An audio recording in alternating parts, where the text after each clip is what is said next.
Oh, the music has begun. Mm-hmm. You know shit's getting real.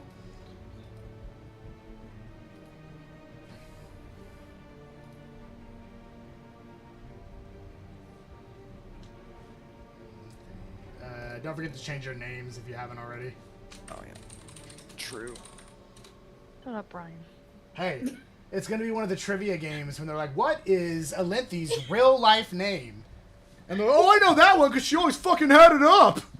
I don't know. I never have it on. You have it on right now. Well, it's changed now, so it's the first time I forgot. That's Alinthi's full legal name, Alexandria Moyer. Alexandria Alinthi Moyer. Just say that on live stream. Okay. One of my stalkers watching. And you have an idea how many Alexandria Moyers there are in the world? I don't know. A lot. Well, also you said my name wrong, so. There you go. So we're perfectly safe. If you need me, my name's Ryan Rice. I was like, you can go ahead and try for my last name, but I'm not holding any hope. I don't think I know what yours is. Yeah, I don't.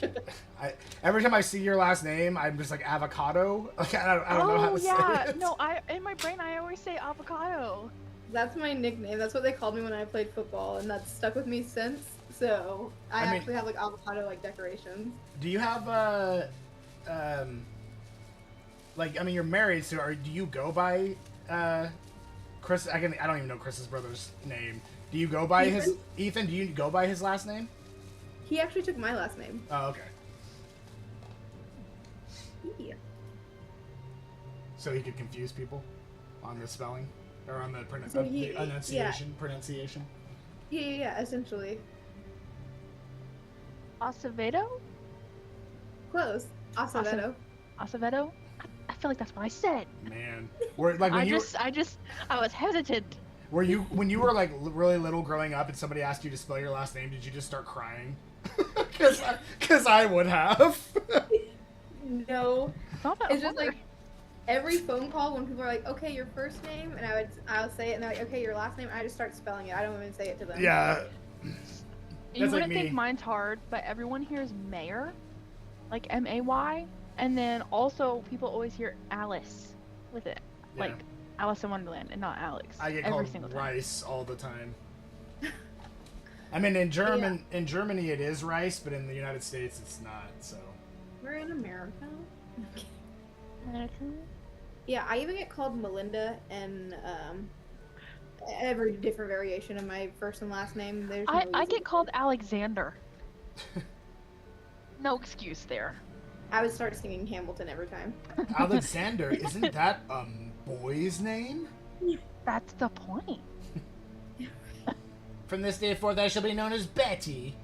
Betty? Isn't that a woman's name? Have you seen Kung Pao? Yes. Yes, I have. It's so stupid. We a chosen one! I want you to have me, but I don't want you to think I'm a slut.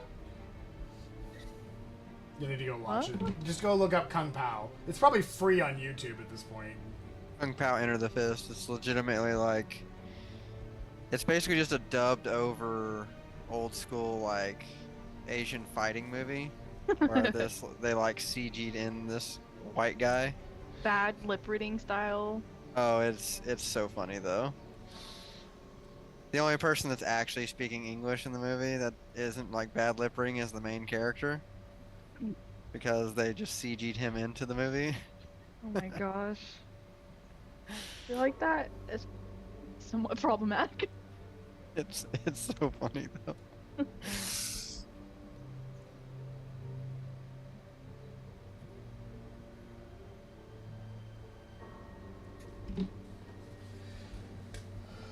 So I have a guy that wants a big order, but he told me he's going to have to postpone it a week or two because his car broke down. Oh man. But I was like, ooh, the one who wanted the 350 Yeah, stuff? but I told him, like, that's fine. Just give me 2-3 days heads up when you need it so I can make sure that I don't have a bunch of stuff going. We'll start here shortly, guys. We're giving people a few more minutes to get on. Oh, there he is. Why, hello.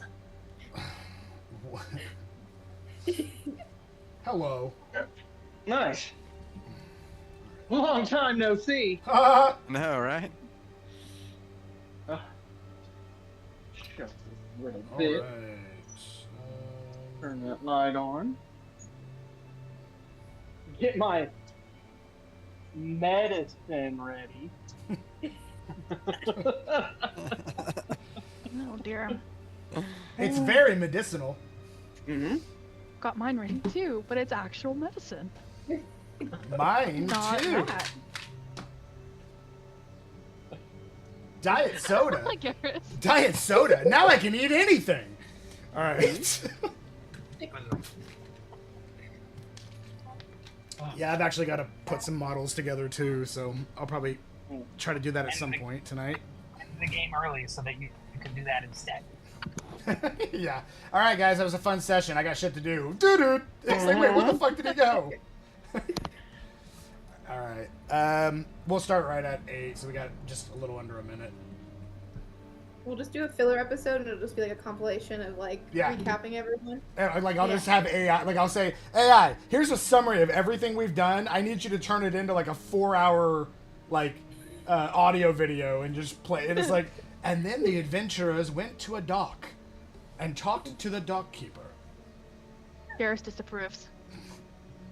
Krevlin did something shady and off-putting, but looked great doing it. That's not shady. I mean, do people still know where? What was the dude's name again that you that you pulled underneath the ground in the tents that no one knows about? Oh yeah. Don't worry about that. I mean, the characters don't know shit. You don't have to worry about metaing with this group. It kind of ruins the game. Yeah, no, it When definitely people do that. it definitely ruins Drives the me game. nuts. Yeah, I ate it. It's like, I'm sorry, but such and such isn't in this adventure, so tell him to shut up. Yeah. So, start off this section. Garrus, or Krevlin, why did you kill that random guy? You were Krevlin, supposed to be on it's- watch, and then he disappeared. Krevlin, it's me, Rolo. Why did you kill him? Gotta wait. Yeah, totally not Branch asking this question at all. All right. This is We'll go ahead and get started. Okay. All right, guys. Welcome back. Let me close that. Make sure we got the names good. Everybody's names good. Yep, perfect. Okay. So, to recap, you guys had traveled in time, and you had, I want to say, successfully obtained the time stone, but with a little bit of a hiccup in there. Probably you do. Probably not exactly the way you'd planned, but hey, that's okay.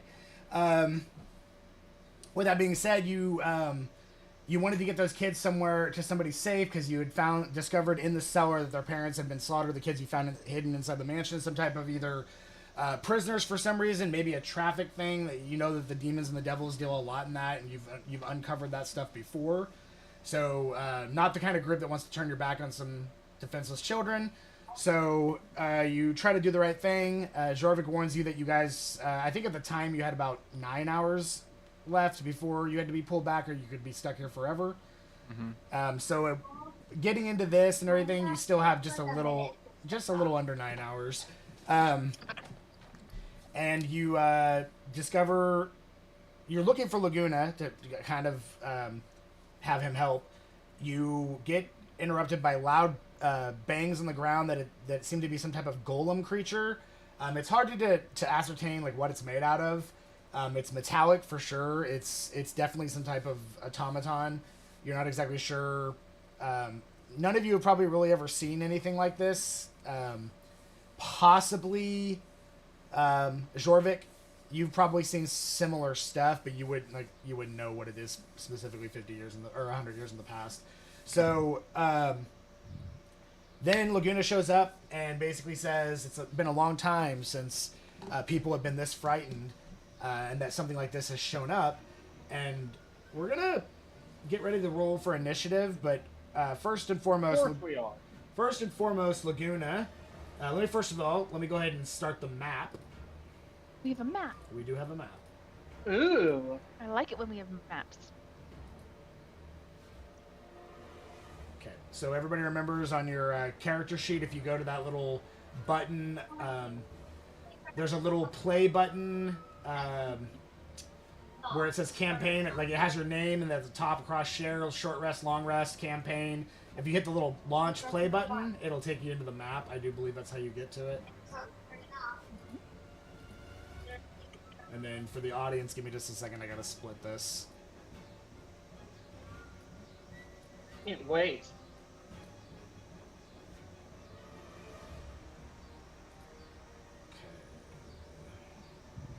Jorvik can have a new picture in his little round thing. He sure can. I just have to upload it. And his little round thing. Yeah, I'll still describe what's... If there's anybody that can't see the map, I'll still do the best I can to describe what's going on. I know some people are limited on their technology, so... you should feel special, Jorvik, because Prevalent has never drawn me a picture. Just saying. Just saying, Prevalent. I thought we were homies. All right. So, Laguna's behind... Laguna's behind this automaton. Spider Lady picture is for everybody. So, with that being said, we'll go ahead and roll initiative. So first we're going to start with Rolo. What do you got? What do I got? I don't know. You tell me. 11. 11. I got 11. 11. Yeah, I have not been rolling well on initiative lately. Linty. 19. No, 19. Denary. Good question. Hey, It's for 16. horses. 16. oh. Krevlin. Yeah, I was just saying, 13. I am completely out of spells. 13? No, I have spells. Jorvik. I do have spells. Okay, awesome. 6. It's a difficult job. Nice. Somebody's got to do it. Uh, Jorvik's got snacks if anybody gets hungry. Okay, so he'll be running the concession stand in the back of the fight. All right, so we'll go ahead and sort. Up first is going to be a Linthy with a 19. nice. What would you like to do? This thing is like, and it's like sitting there, and like this, the center of it opens up and starts like glowing, like it's got some type of like internal compartment that something could fit into, and it does look time stone shaped. And Laguna kind of yells over at you. Usually when this thing shows up, it's because it wants something. If you have something you're not supposed to have, I suggest you give it. These things are not easy to deal with. What about this thing? How about this thing right here? Do you actually show it? Yeah, what do I do with this thing? So as you do that, the golem looks over you at said it. it was basketball sized, right? I wouldn't Yes. have a way to hide it. I mean, you could put cloth around it, and they hit I've that. been holding it like this. Just running around. Hey guys, wait for me! Like running around with it up in the air. I mean, I'm leading the way, but other than that, yeah. Sure, fair enough. Yeah, if only magic was a thing. So, either So way, he's just it in running my around with pocket. like a palantir. yeah, put it in one of your little, put it- in your Palantir. pockets. I'll put it in my pocket. It'll be like if you ever played The Adventures of Monkey Island. Everything I don't just have my goes in. pockets. Everything goes in that dude's pockets. It doesn't matter how big it is. Okay, so yeah, it notices it, and it seems to have its eyes set on you, Krevlin, primarily because of time stone. So it might be time to play hot potato here. All right. Let's see. What would you like to do, Olympia? Sorry. Moonbeam. Growing pains. No, I want to cast Moonbeam. Moonbeam. Oh, moonbeam. It's like Did growing you say pains. growing pains? Yeah. She doesn't know what growing I pains said is. Moonbeam. Yeah, the I golems- didn't say anything about growing pain. First of all, it's not heard real. moonbeam. It's not alive. Second of all, it's already fully grown. I So, heard Moonbeam. all right, moonbeam. Yeah. All right, one moonbeam If she coming hasn't seen, down. if she hasn't seen Back to the Future, she definitely hasn't seen growing pains. Probably. I've seen growing pain. Okay, she's seen it. Oh wow. I know of it. Anyway. Huh. Hold on. Let me get on the actual map here. I love how my map thing is like, something went wrong. It's like, well, I kind of need you to work. Okay,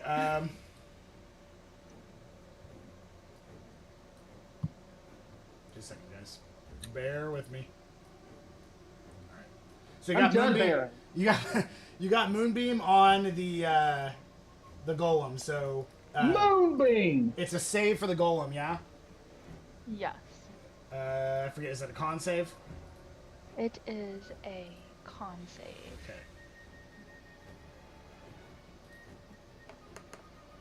That is a unnatural 20. A dirty 20. Good gosh. All right. Yeah, no, he. So he'll take half damage. So go ahead and roll your damage. Okay. Can't find my dice. Maybe you should look harder. D10. Love that song. It's my Oh my jam. gosh, where are my dice? There they are. Got it. So he takes 6. 6. Okay. All right, you got it. We'll say this is. The moonbeam is just currently centered on the golem because this thing's not cooperating. Anyway, all right. So he takes 6 points of damage. Got it. All right. Anything else you'd like to do?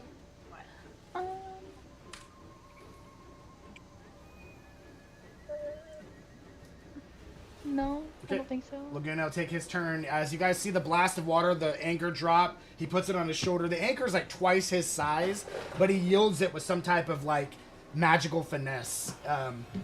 And as he does, he runs up to the golem, and he's going to take a swing attack with the anchor stone.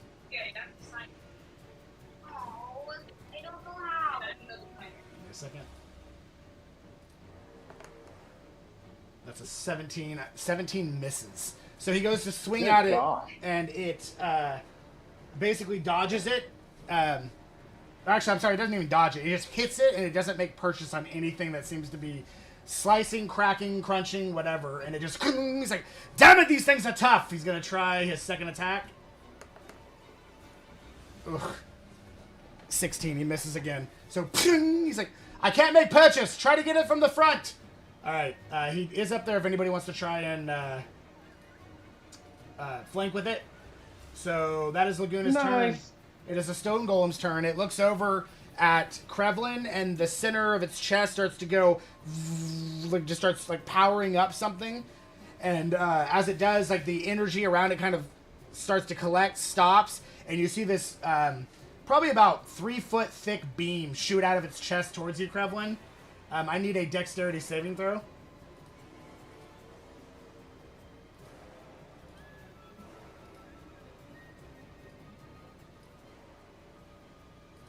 Give me a second. Just let me know what you get.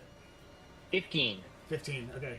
You take. Oh, but I have advantage on saving throws against spells. Does that? Yeah. Is that Is he within is- are you within 10 feet of me? Is he within 10 feet of me? He gets a +2 on a saving throw. Yeah. So go ahead and roll. Or do you get you get a +2, right? You It's get not. +4. So it's magic, but it's not a spell. So does it say magic or spell specifically? It says spells. Okay. So but what did you get? Still 15. So 17 with his +2. Oh yeah. Okay. So with his +2, 17 is just enough to save, so you take half damage. I'm gonna do something nice here for you, Krevlin. 'Cause I have a lot more HP. I'm gonna use my Aura of the Guardian. I'm gonna take the damage instead of him. I can use it once per long rest. Okay, so normally, since he's saved, normally you would take 21 points of force damage, but in this case, you take 11 points of force damage. Okay. Well, thank you. Thank you kindly. Okay, I love you, Krevlin. that's the most bodyguard thing ever. All right, then it's going to turn around and I'm still in character. It's I'm gonna still in character. it's gonna turn around and take a punch attack at Laguna. Whoops. Let's see. Where are the kids? They ran off into the forest, kind of watching over here from the side. Believe it or not, it does not seem to have any interest in the children, whether it knows they're there or not. It does hit Laguna with a 19, and it does 17 points of bludgeoning damage. You just hear like a crunch, Ah! All right.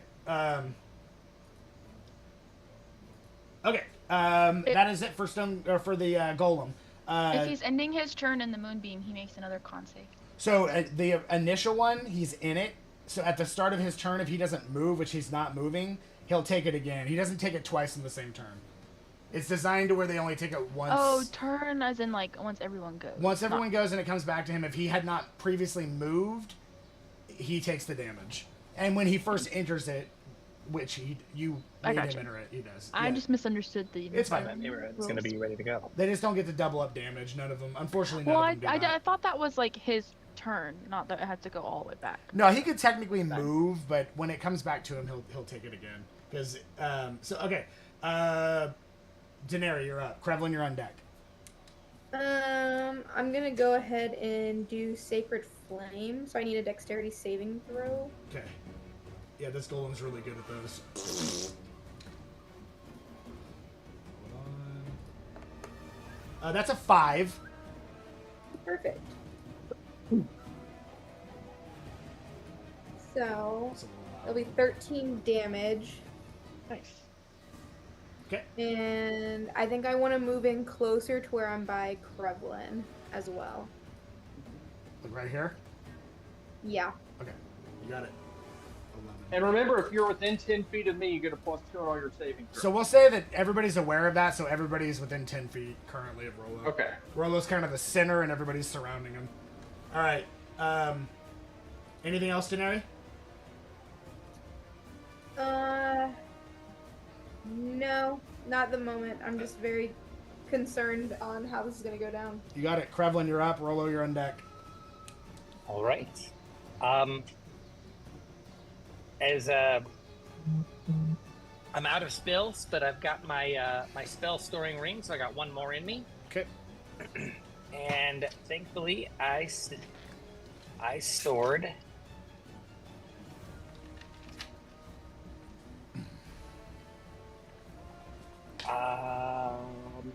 there it is. Witch Bolt. Okay. Ooh, nice.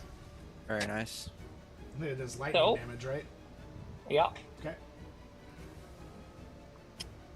That, let's see. Ranged spell attack.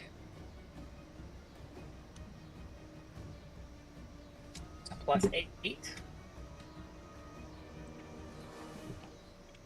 So that is 19 to hit. Nice. 19 just hits. Ooh.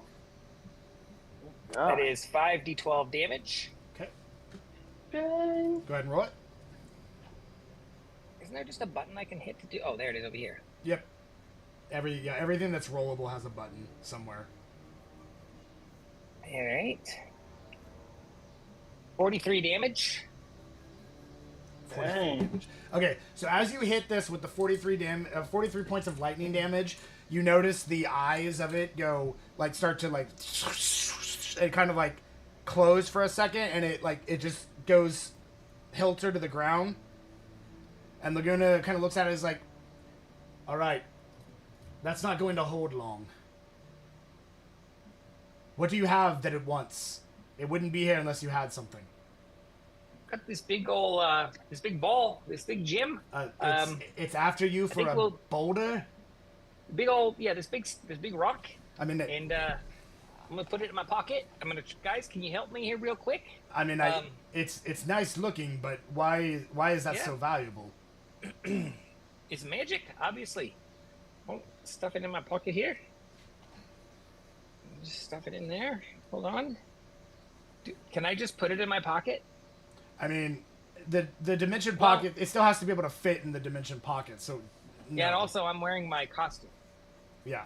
So we'll say no. Well, I guess I'm just holding it in. It's this big rock. It's quite big. Dorvik, do you have a bag of holding?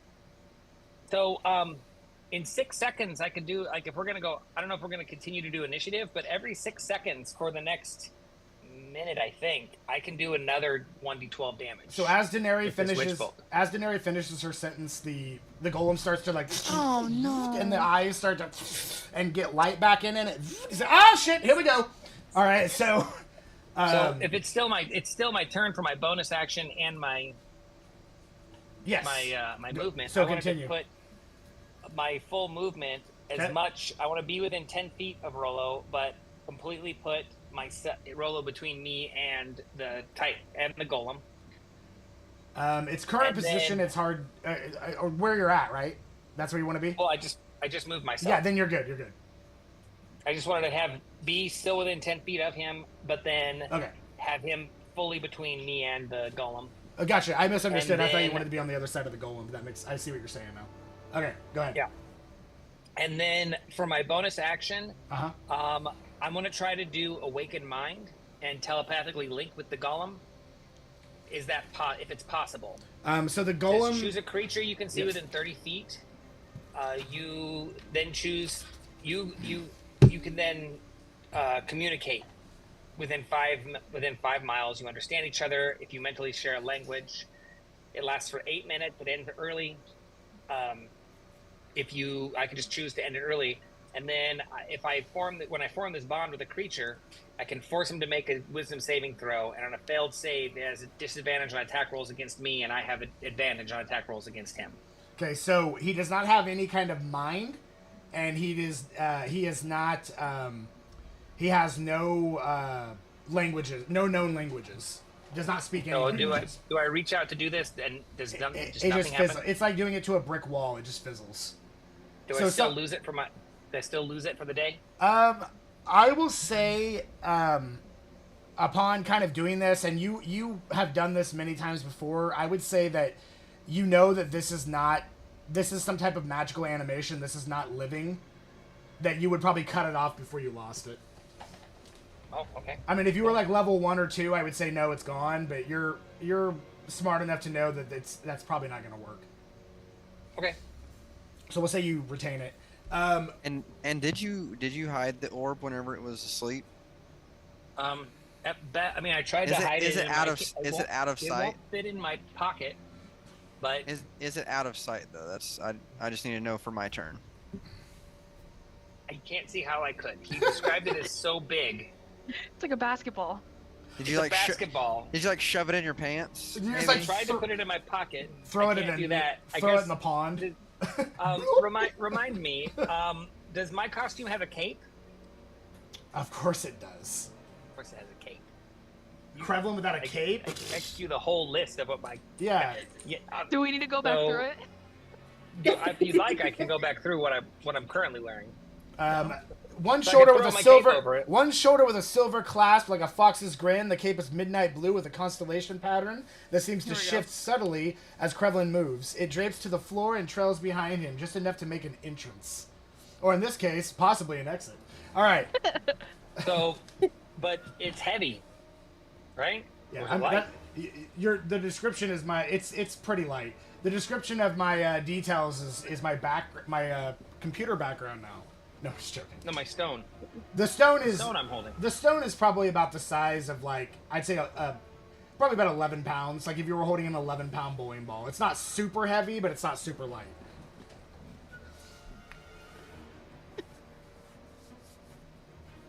Okay, well I'm holding an 11-pound. Yep. Just wait till it has all that sun energy in it. It's gonna be twice as heavy.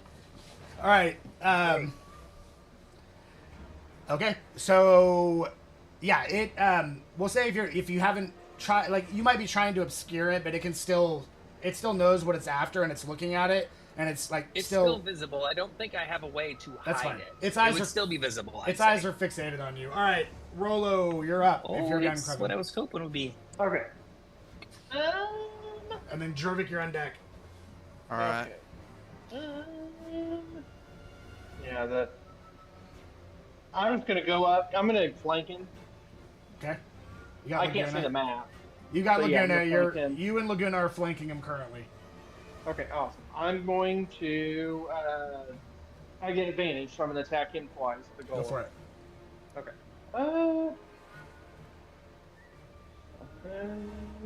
The second one gets me. Nice. Okay. First one was a 17. Second one was a 28. 17 misses. Second one hits. All right. Well, no, I get 2 attacks. I get 2 off with advantage. Oh, I see. So, Yeah. Well, the 28 definitely hits. Yeah. So I'll roll again for the second one, Sure. and then I'll do channel divinity if I hit the second, or not channel divinity. Smite. Divine smite. Divine yeah, smite. I'll do divine smite. Yeah. Okay.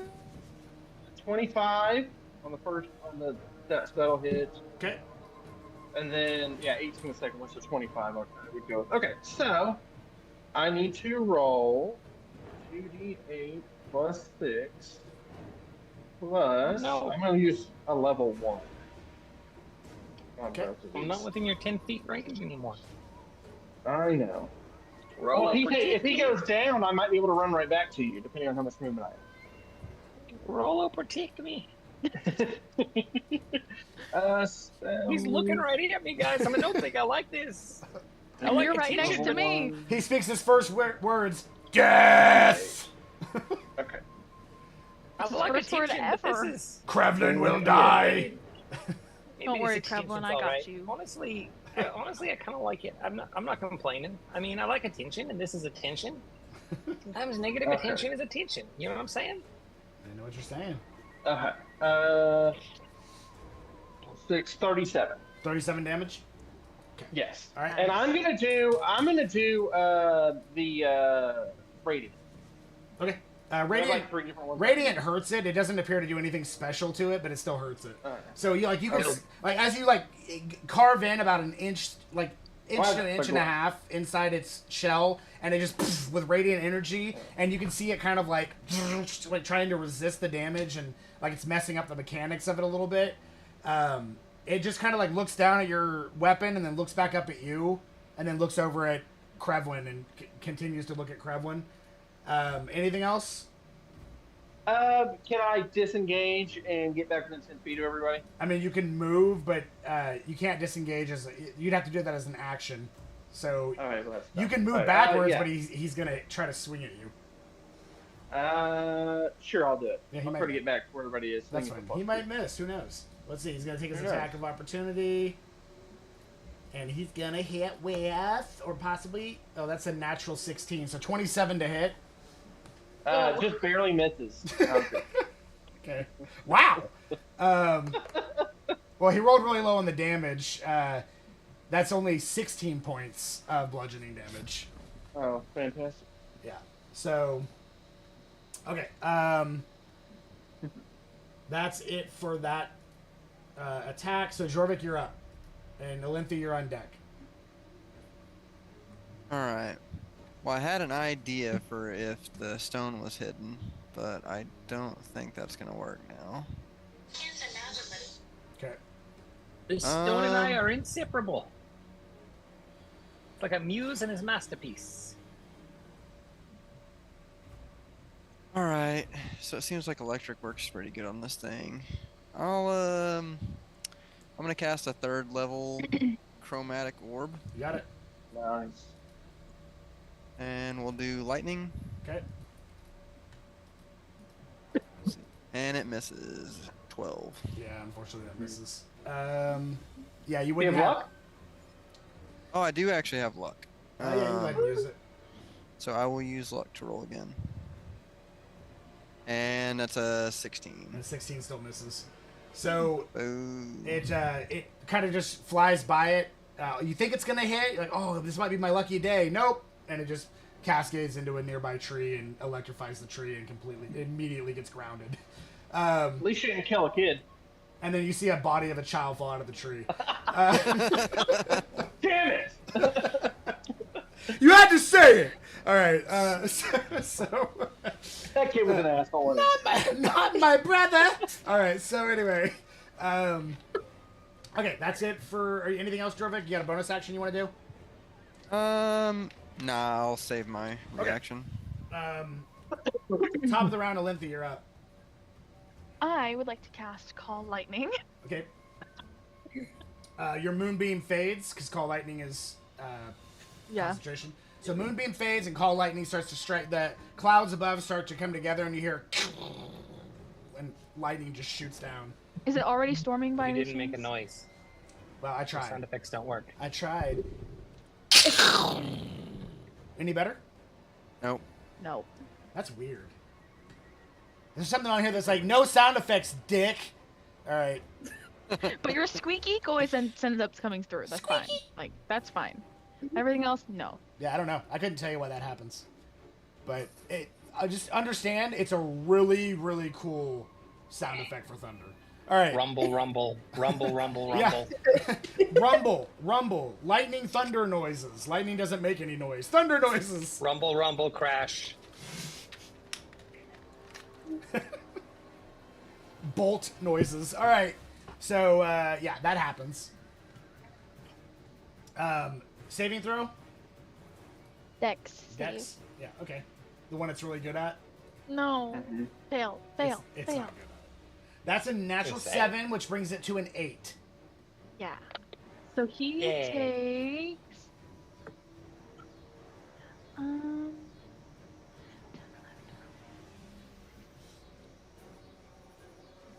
19. No, 19. Okay, so as it gets hit, you see its eyes once again crackle, and it starts to power down. And Laguna's like, all right, it's down for about 30 seconds. Now, what is that thing you have again? What did you call it? So, how quickly can we get out of here? Can you just take the kids and run, and we beam out? We could certainly try that. But who are the children? Oh, so we brought children that we found that you could hopefully help protect from being sacrificed. All right. That's why we came to find you. Do I get 5? Do I get 5 lightning bolts on him? 5 lightning bolts on him? Yeah, you said 30 seconds. He's down for 30 seconds. If you want to continue to hit him in that time frame, absolutely you can. All right. Can I use, in that 30 seconds, I only use Cure Wounds twice for spells to get me back to full health? Yeah. I know, I marked the spell slots. Jorvik, can we just, like, beam out of here and leave while he's powered down? I mean, Laguna can take the kids? So the process of bringing everybody back takes about 15 minutes. Never mind. So you can certainly start it, but you're going to have a golem punching you in the face the entire time you're trying to do it. Okay, next! Just like right in the face every time. Should we just run away and try and find somewhere to do it? Here is probably not a good place to be. We probably need to... what are you doing, sir? You just start pumping it full of lightning. Yeah, that first one is 1d8. Okay.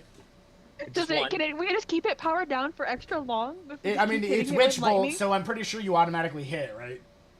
Uh-huh. Yeah, so... Every 6 seconds, I'm just gonna okay. throw another one at him. So as it looks like it's about to power back up, it's like... it just powers back down.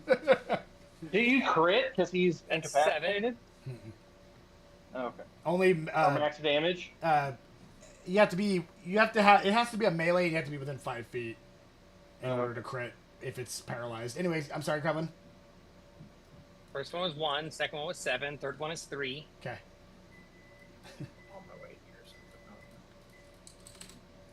All right. Fourth one is 4. To fight it, Okay. or what do we want to do? All right, so I'd say every 6 seconds I'd be doing that, but then also I could be talking, and 30 seconds, just... If you hit it with all 5 attacks, that's enough to keep it, like, powered down for now. Oh, okay. Well, I have this for a minute, so... You have about 30 more seconds before it's going to wear off then. Yeah. So 5 more attacks. So you guys have enough time to, like, discuss what you want to do and either wait for it to come back up and try to keep fighting it.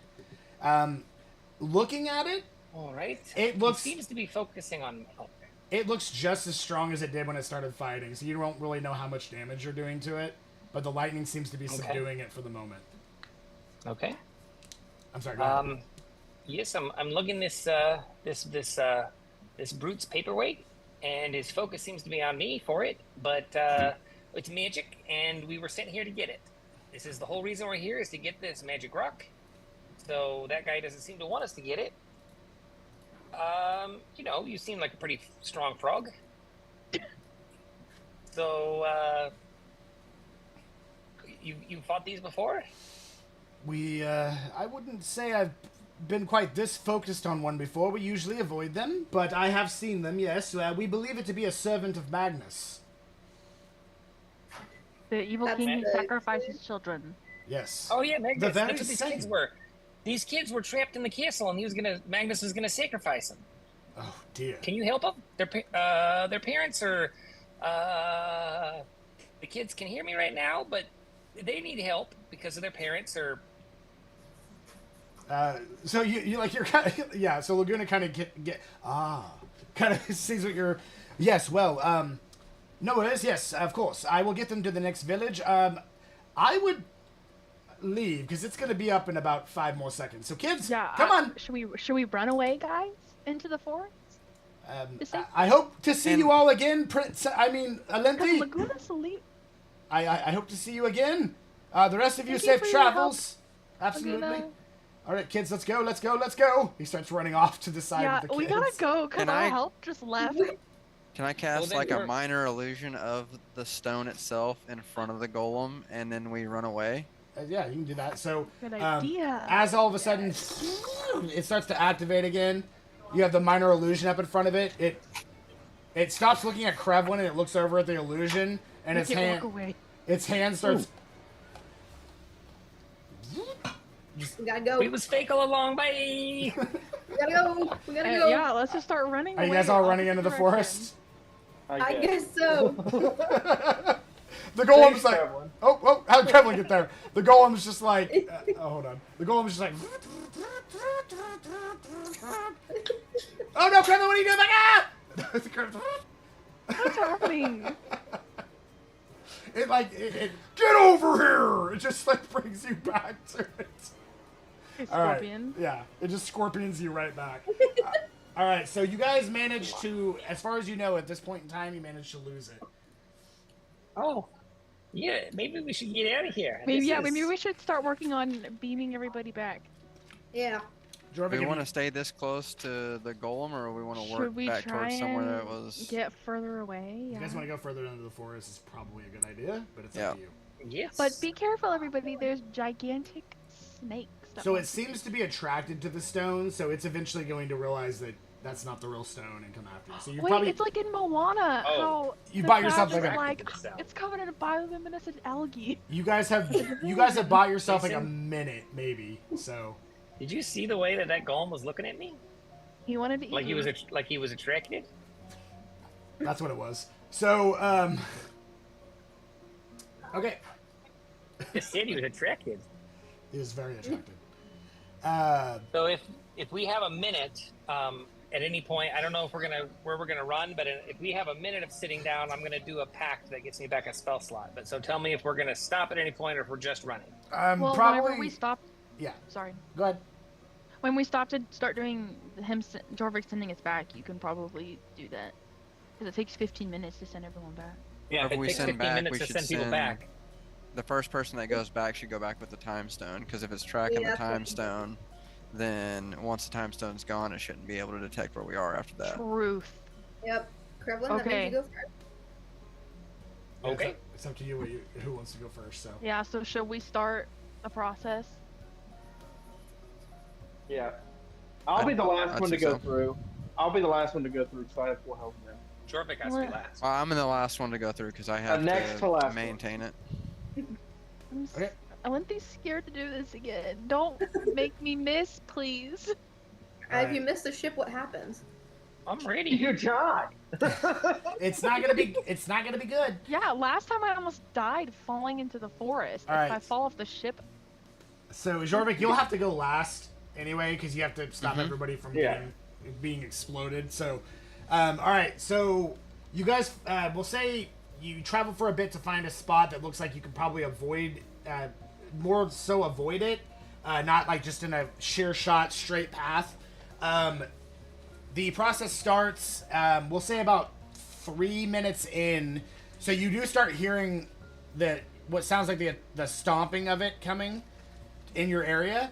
As that happens, Krevlin, you start feeling like kind of light, and you like start floating up in the air, and My greatest performance, everybody. and as that does, this little ripple behind you, and you just get sucked straight into it. And as that happens, that you see this like crack in reality that just like turns to like molten, almost like a molten lava color, and you just disappear into that fabric, like, and it just kind of like wiggles like a wave. As that happens, Jorvik, you know what's happening. Go ahead and get me. What did I have you do last time? Arcana checks. Yes, I believe so. Yeah, do an Arcana check with advantage. Good thing we didn't eat too much, Olympia. All right, so I got a 28. Okay, yeah, you're fine. Oh, go ahead and roll the next one. 28's high enough, so. And a 22. Okay, so as that happens, you get sucked in, and you guys see. You don't hear any massive explosions. You don't hear Krevlin screaming. He just looked like he was pretty ready for it. A few more moments pass. The stomping starts to go by you. Go back the other way it came. Go back by you again, and then head off in a completely different direction. So, going out with the stone first seems to have bought you a lot more time, or has made it basically unable to track you indefinitely. So, okay, so who wants to go next? I'll go next. Okay. Denari, so same exact. Are we not rolling dice this time? Not for going back. So I have a question as well. Yes. So whenever I go to send them back, or whenever they go to get sent back, if I feel like it's going bad, can I use a reaction to throw Featherfall on them? you can. I Okay. would say yeah. Also keep in mind, unless Jorvik rolls below a certain amount, there's not any percentage test going back. So, and the whole point of having the time stone is to kind of make a more flawless design. But she's gonna need what juice that's in there to send you back 200 years to charge it. So I like juice. yeah, it's low on juice. It needs that sun juice. All right. Okay, so yeah, at that point you through the fabric, no problem. Who wants to go next? Guess I will. All right, Olympia. Jorvik. I'm scared. 13 Don't die. and an 18. No. Okay, Olympia. Roll a D100. No! You want a feather fall reaction real fast? Yeah, I'm gonna go Why ahead and me? Featherfall on a reaction on her. You're gonna like appear in front of the ship and it's just gonna hit you. You don't want to know what I got. What'd you get? Is it still the higher, the worse? No, actually in this No, it one was the lower the the lower worse. the worse. No, because last time I got the highest roll, and I fell like badly. I don't remember what you got, but you're going back the opposite direction. So what'd So you it's get? opposite. Possibly. I got a 99. Okay. So So if it was like, because last time I got like a 70 something, and I was the only one who gotten hurt. yep. Okay. So you threw it. Jorvik, she appears to be, even with Featherfall, she appears to be unharmed. It's hard to tell. Okay. That one didn't feel as good as the others, but all right. That leaves Rollo and Jorvik. So Rollo, you're last. So 2 Arcana checks for Rollo. He ran back. 20 Yes. Okay. and a 21. All right, Rollo. Without any issue, you threw it, and then Like a glove. Jorvik for yourself. I hate this form of travel. This is a hate crime. I got a An elf hate 16 crime. and a 22. Okay, so without issue, you just you kind of hold your nose and just back dive into it. Like this isn't your first rodeo. You're just like. Did you just say rodeo? Rodeo drive. Rodeo. All right, so you jump through, no problem. What's happening right now? On the other end, you see a very tired, sweating, almost exhausted actually, Scala holding the portal, and as she does, first and foremost, Krevlin kind of flies out, sliding backwards with a stone in his hand, kind of this butt slides across the deck, and she's like, "Are you good? You have the stone. Perfect. All right. Watch out. Watch out for your friends. Watch out for your friends. Daenerys, you start rolling out of the thing. Just. Oh no. And then you kind of just like face plant to the ground. You guys are still kind of getting the hang of how to land it. You're dizzy, but you're alive. No. All right, and then next. So at this point, you guys are sitting there, and Rolo comes through next. So, just kind of like, Rolo, you're like going to take a step, like you're supposed to walk or something, like you don't, and you kind of like miss your footing because you don't know what the hell is going on, and you just like fall over and face plant. Nice. And the whole ship like shakes because of how big you are. Where am I? I just get up. I get up and I'm like, I need a beer. As that happens, a cup flies over and like hits you in the face and falls to the ground, and it's got beer like pouring out of it. Nice. Jorvik, you do like you come out back flipping backwards and do like a 3-point land and kind of slide backwards onto the ground. You're like you're starting to do it with style. And a few moments pass, and she's like, "Where's the elf? Oh wait." There she is, and as she does, she takes her foot and slides a chair, and the chair slides across the table, and you just fall out butt first and land right in the chair. Ow! Probably about 6 feet from her. She's like, could have been worse. All right, and then she slowly starts letting the orb down. She's like, Jorvik, get ready, and she throws the orb forward, and as the orb's like, all that condensed energy just needs to explode. As it does, Jorvik, give me 2 Arcana checks. This is the worst form 18 of travel. and 21. Okay, so as this orb of energy just starts to explode, like everyone like gets hit from the blast of it, like the wind from the blast, but the actual damaging components of it are being kept controlled by Jorvik, and he's just kind of like, and as he does, he just slowly, more and more slowly dissipates the energy until it's like a tiny little like firecracker that goes and just pops right in Jorvik's chest. And Jorvik, you take 1 point of damage. You just kind of like brush it off. She's like, good. Everyone alive? How did things go? Everything went smooth, yes? Swell. Jorvik, you'll go ahead and brief me? We acquired the stone, which is what we were there for. Perfect. Oh, I haven't seen that in quite some time. He's heavy. Jorvik will show you where it needs to go for now. You'll need to rest. Enjoy yourselves, rest. Tomorrow, we're going to use what juice is left in that thing to send you even further back. And you're going to need to take the stone with you to get it to the Sun Temple. Now, there's no way for me to get you inside the temple as it's well under the ground, so you're going to have to go into the closest place I can put you, which is at the top of the mountain.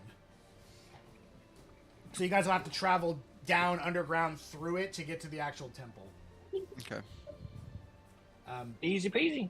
You're a capable, squeezy. you're a capable bunch. What resides there 200 years ago? I could not tell you.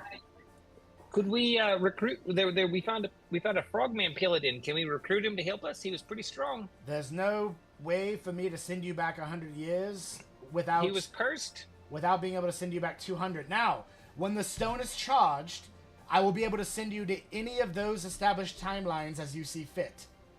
And bring you back as you see fit. Everybody thought that Olynthe was a princess. Really? Yeah, it was weird. Weird. Including the frog paladin guy was like, "You're the prince. See you later, princess." When we left. Now that I think about it, you do look familiar. Who are your parents? And I'll say that. Sorry. Who are your parents? I don't know. I don't remember my family. Interesting. Jorvik, make a note. She looks over at him. Why are we making notes? Find out information on Elven Girl. Parents good? Parents deceased? That's racist. It's D&D, everything's racist. Alright, so... Paladin, I trust him. The curse may have taken his form, but it has not taken his honor.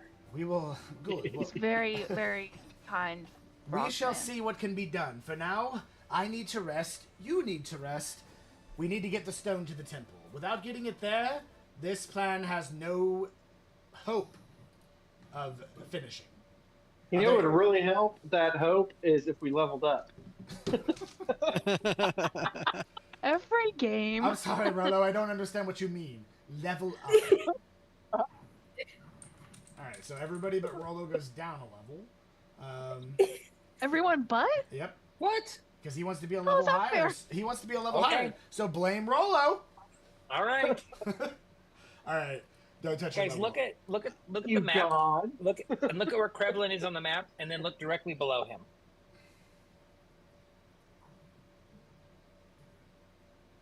What did you do? But where is he? He's on the map. I know, but what do you mean below you? Below him. There's a little little grass spot. Looks like a little grass spot. Does it? All right. So anyway, I don't understand what's happening.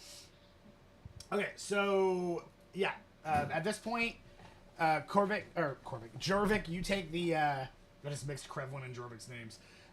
Jorvik, you take the stone where it needs to go to get what juice out of it you guys can.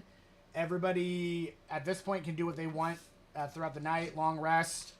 I'm definitely long rest.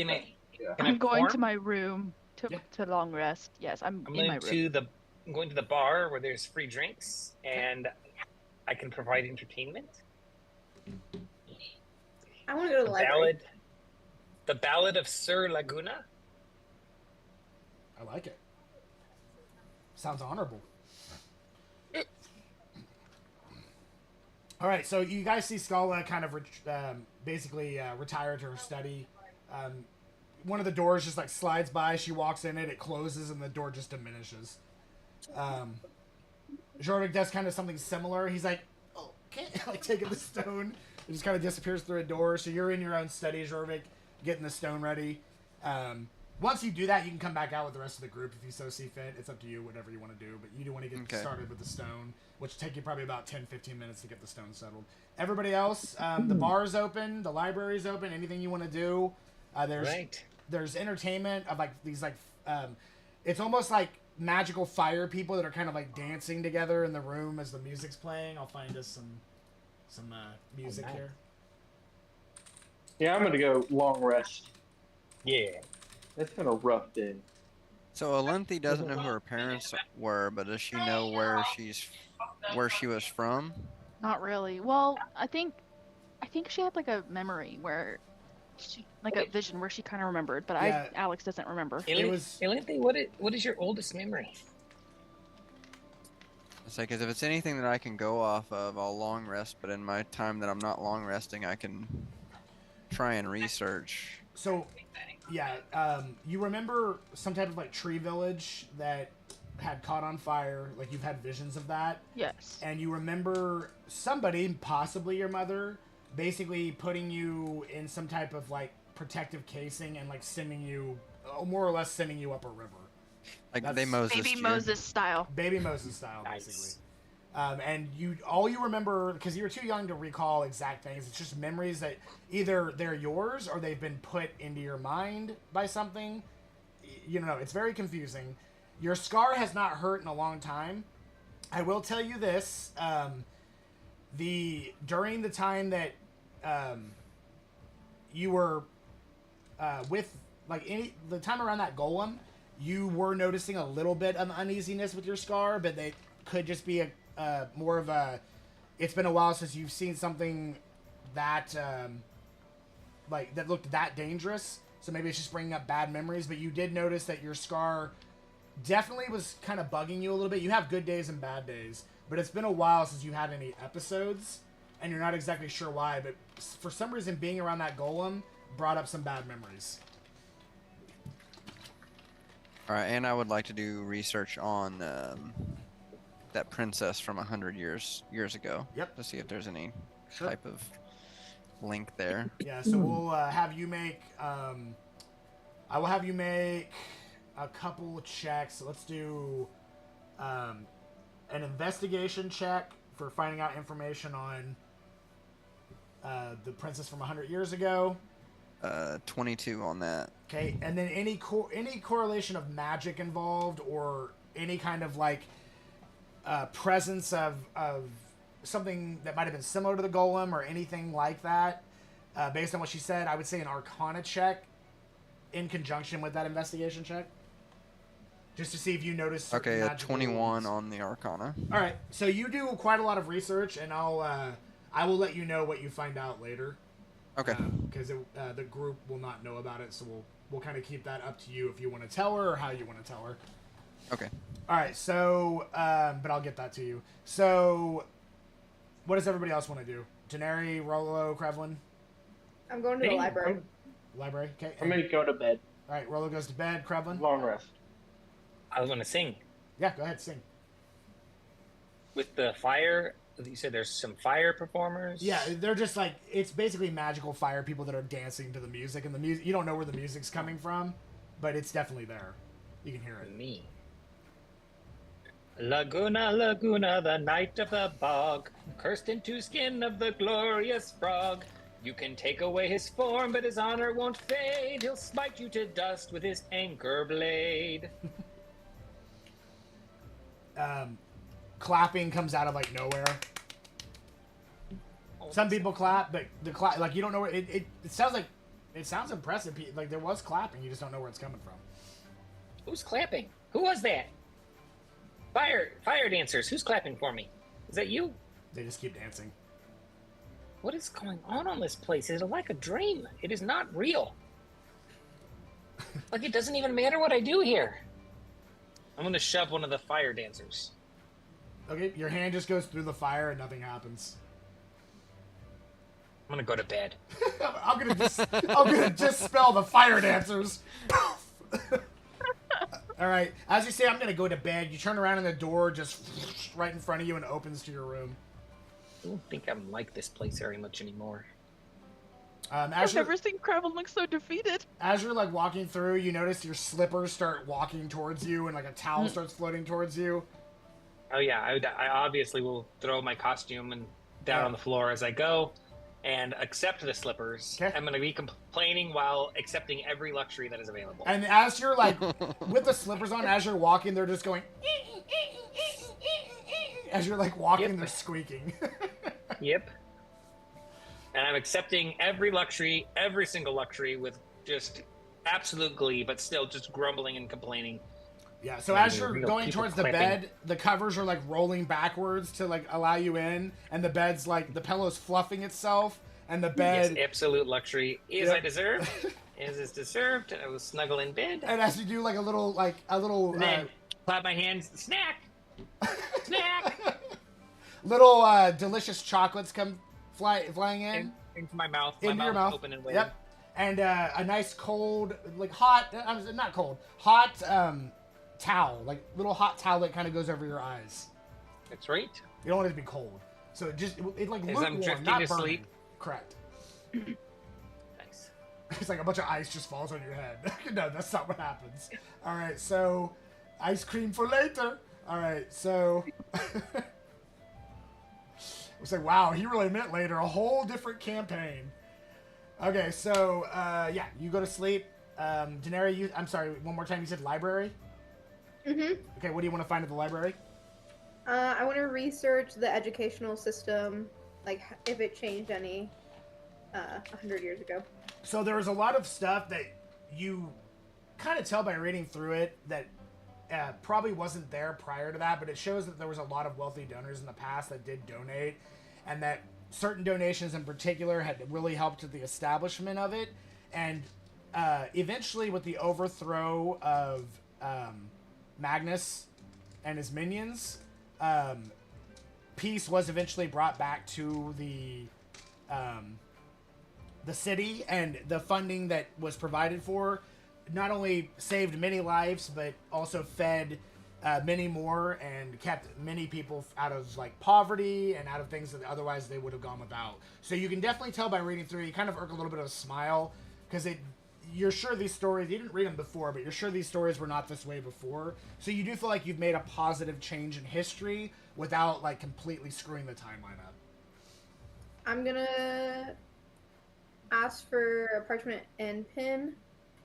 Okay. I'm assuming Yep, they the appear. ship provides.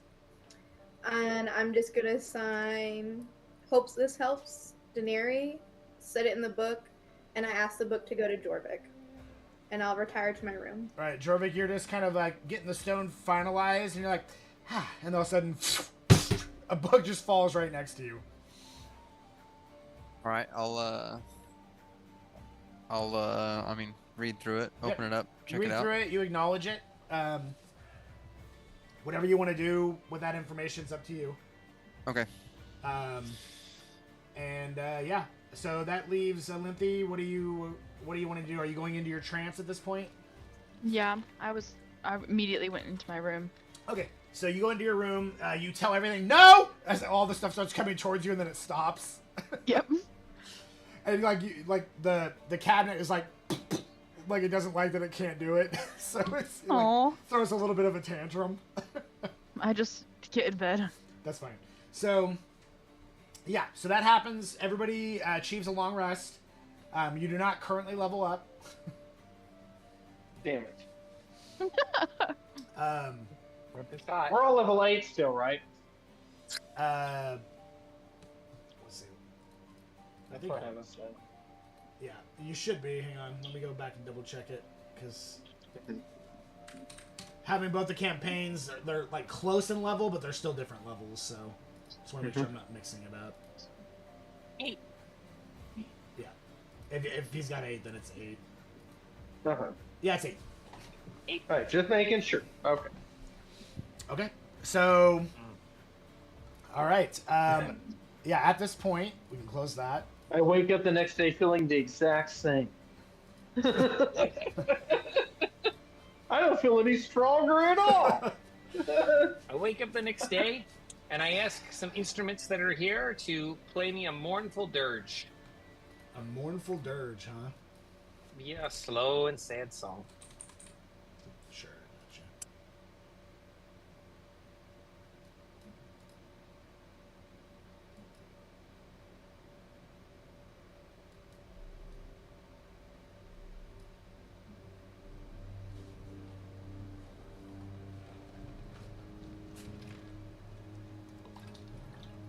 Okay, so the mournful dirge starts playing at your request, and everybody starts waking up. Just like a rotation of doors. One opens, it's the first person, the next person, the next person, and then all the doors just kind of like conveyor belt into the wall and just disappear into the wall. Like Monsters, Inc. Kinda. I dare to say much cooler, but... yeah, as that happens, you see this prismatic kind of portal start to open up, and Scala walks out, looks refreshed. Good morning, good morning. Everybody gotten breakfast? What is this song? This is sad. I will go get some breakfast. I want like bacon and eggs and all that. Yep, everything you want, anything you want Sausage. breakfast-wise. All the meats. Anything you want, your meat special surprise. Sitting on there. I'll go Phoebe bowl. Yes. All right, yeah. You eat all the meat. You just get yourself a nice meat platter. She's like, oh, no. We can't have this. Much better. All right. So, music starts cheering up a little bit. Oh. I'm sorry, Kevin. It depresses me. Do you have the music playing, Ryan? Oh, can you not hear it come through? It's silent. It's been silence. Not even. They didn't even play the sad stuff. It didn't play the dirge. Oh, my bad. Okay, well, the good news is the audience heard it because they hear what I hear. So you guys didn't hear it, and who gives a shit? Okay? Yeah. Because I'm telling the story. You're just listening. All right. And Are we not apparently telling loving your that story? either. What? Everybody like leaves at the same time. Oh, can't have a game if I don't got players. All right, Krevlin, what's I up? need a lute and a violin. All of them. I need all the instruments to come to me and play. Is there a cello aboard? I shall have to weep into the rigging if not. Certainly. Does your harp know sorrow? True sorrow? Has your harp seen things? This is what I need. Are you saying my heart or my hop? I Harp. also thought you said Let harp. me see what I can The do. harp. Let's see what we can cook. The harp. Oh, cruel abundance that robs the hands of noble toil, that leaves my heart idle, a gilded cage upon the drifting stage. Jovik, What is a man without struggle? What is a song without the storm? This is a painting without shadows. I am adrift in luxury. I think somebody might have a little bit of time travel sickness. So, Little thing. it is. Jovik, Every cloud looks bored to me. keep an eye on this one. We don't want another jump off the ship incident. We are pampered like the baby cow waiting to be veal. I think Krevlin's having a stroke. She's like, that's very colorful, Krevlin. All right, is everyone but Krevlin all right? Is everyone else all right? Mm-hmm. These magical servants Well, have we can be. stolen the last romance of life's labors. Yeah, I hear what you're saying. I just don't know what you're saying. Do I think that he's like poisoned or something along those lines, and that's just Max. like a lesser restoration might work on him? No, you just know he's kind of a dramatic bitch. So so yeah. Do I need to use a level 2 spell slot on you right now? Jovik, do we have calm emotions? Enough with the music. Okay. Oh, God. All right. Listen. Just play something nice and just very nice and subtle. We don't need all these instruments. We don't need all this sorrow. Just something nice and simple. Okay? Perfect. All right. Now, are you I would all assist and play, but the instruments can play better on their own. Are you all Snack. ready? As little chocolates fly into his mouth. Krevlin seems a little depressed. He's got like just a mouthful of chocolate. All right. Get him a beer. He'll be happy. Beer. So the beer, a cup just forms above you and starts pouring beer as candies are still coming in. It's a sloshy mess. Oh, you're Rolo gonna has no idea. choke. Rolo has no idea what's wrong with Krevlin, so he's like, "Get him a beer now! Get him a beer now, damn it!" I think there's something really Another wrong with beer and another beer and another. There's just like 6 beers pouring into Krevlin. Now it's just going all over your Grow face. up. We still have to time travel again. You're stomach. You're gonna have the shit. I do recommend you do not want the shits when traveling through time. I'm telling you right now. You will have one shitty time, quite literally. All right. Listen, if I you- volunteer to go before Krevlin because I don't want to follow. I mean, that. obviously, we need to hear the Yeah. follow-up to that story about how you shit when you were time traveling. You know, do we need to do I need to wear extra cloth? Well, it wasn't me specifically. Myself and Jovic have become quite good at it. It was somebody we used to... Shitting your pants or time traveling? Both, honestly. Okay. Of course, I mean time traveling. Goodness. I've Gosh, never been so comfortable and dead inside. of all the people in the world, and these are the Dreamwalkers? All right, so, What is that supposed to mean? Oh, fuck me, little fuck you. I mean no offense by it. It's just... He means we have been coddled into oblivion. I mean, this is obviously a Hey. problem. He's I just want to always get like back to the this. part where you said you shit your pants. We're gonna move on. Did you see his costume though, Scala? Did you see the costume? The costumes were quite nice, I must say. Jovic, I saw you wear the usual. Yes. All right, good. Were the snacks just as good as they were last time? Oh yes. Good. All right. Had almost too much this time. Now, well, at least you had a good 100 years to digest it. All right, so at this point, I have managed to get enough juice out of this rock to send you back 200 years with the stone. I can send you to the entrance of the temple. I'm afraid, without knowing exact parts of the temple itself, I cannot send you back to the internal parts of the temple. You will have to travel to it. You're just going to find every which way you can to go as far down as possible. You will eventually get to the room where, and most of it will become self-explanatory of where you're supposed to put the stone. Make sure you are armed, ready, rested.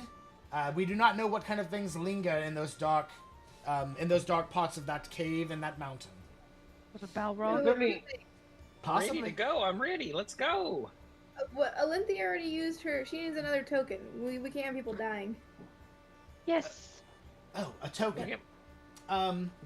We get more of those? I didn't use mine. We all used them. We all need one more. I didn't use mine. What are you talking about? It's right here. I was trying to get us extra. I think she's trying to deceive Scala. Why would you try to lie to her? Like, look, it's right here. She can tell. Hey, I'm gonna lie to the Dunamancy wizard. No, all right, so it was a joke. It was a joke. Well, I thought listen to her. I still have mine. Alinthia, I thought it was funny. Thank you, Scala. You're welcome. And I look away awkwardly and just like. Yeah, there is. I look at Alinthia and I was like, "Hey, Alinthia." Unfortunately, there's only one fabric pluck per person. If I start doing that too much, guess what? I can't hear that. If I start pulling too many fabrics in too many spots, guess what? The rope untavels and you're gone forever. So we got to be very careful. One per person. I'll try not. Wait, for each trip or total? Total. Until we can get this stone charged up, I can't risk doing anything else to the timeline. Maybe I shouldn't die again.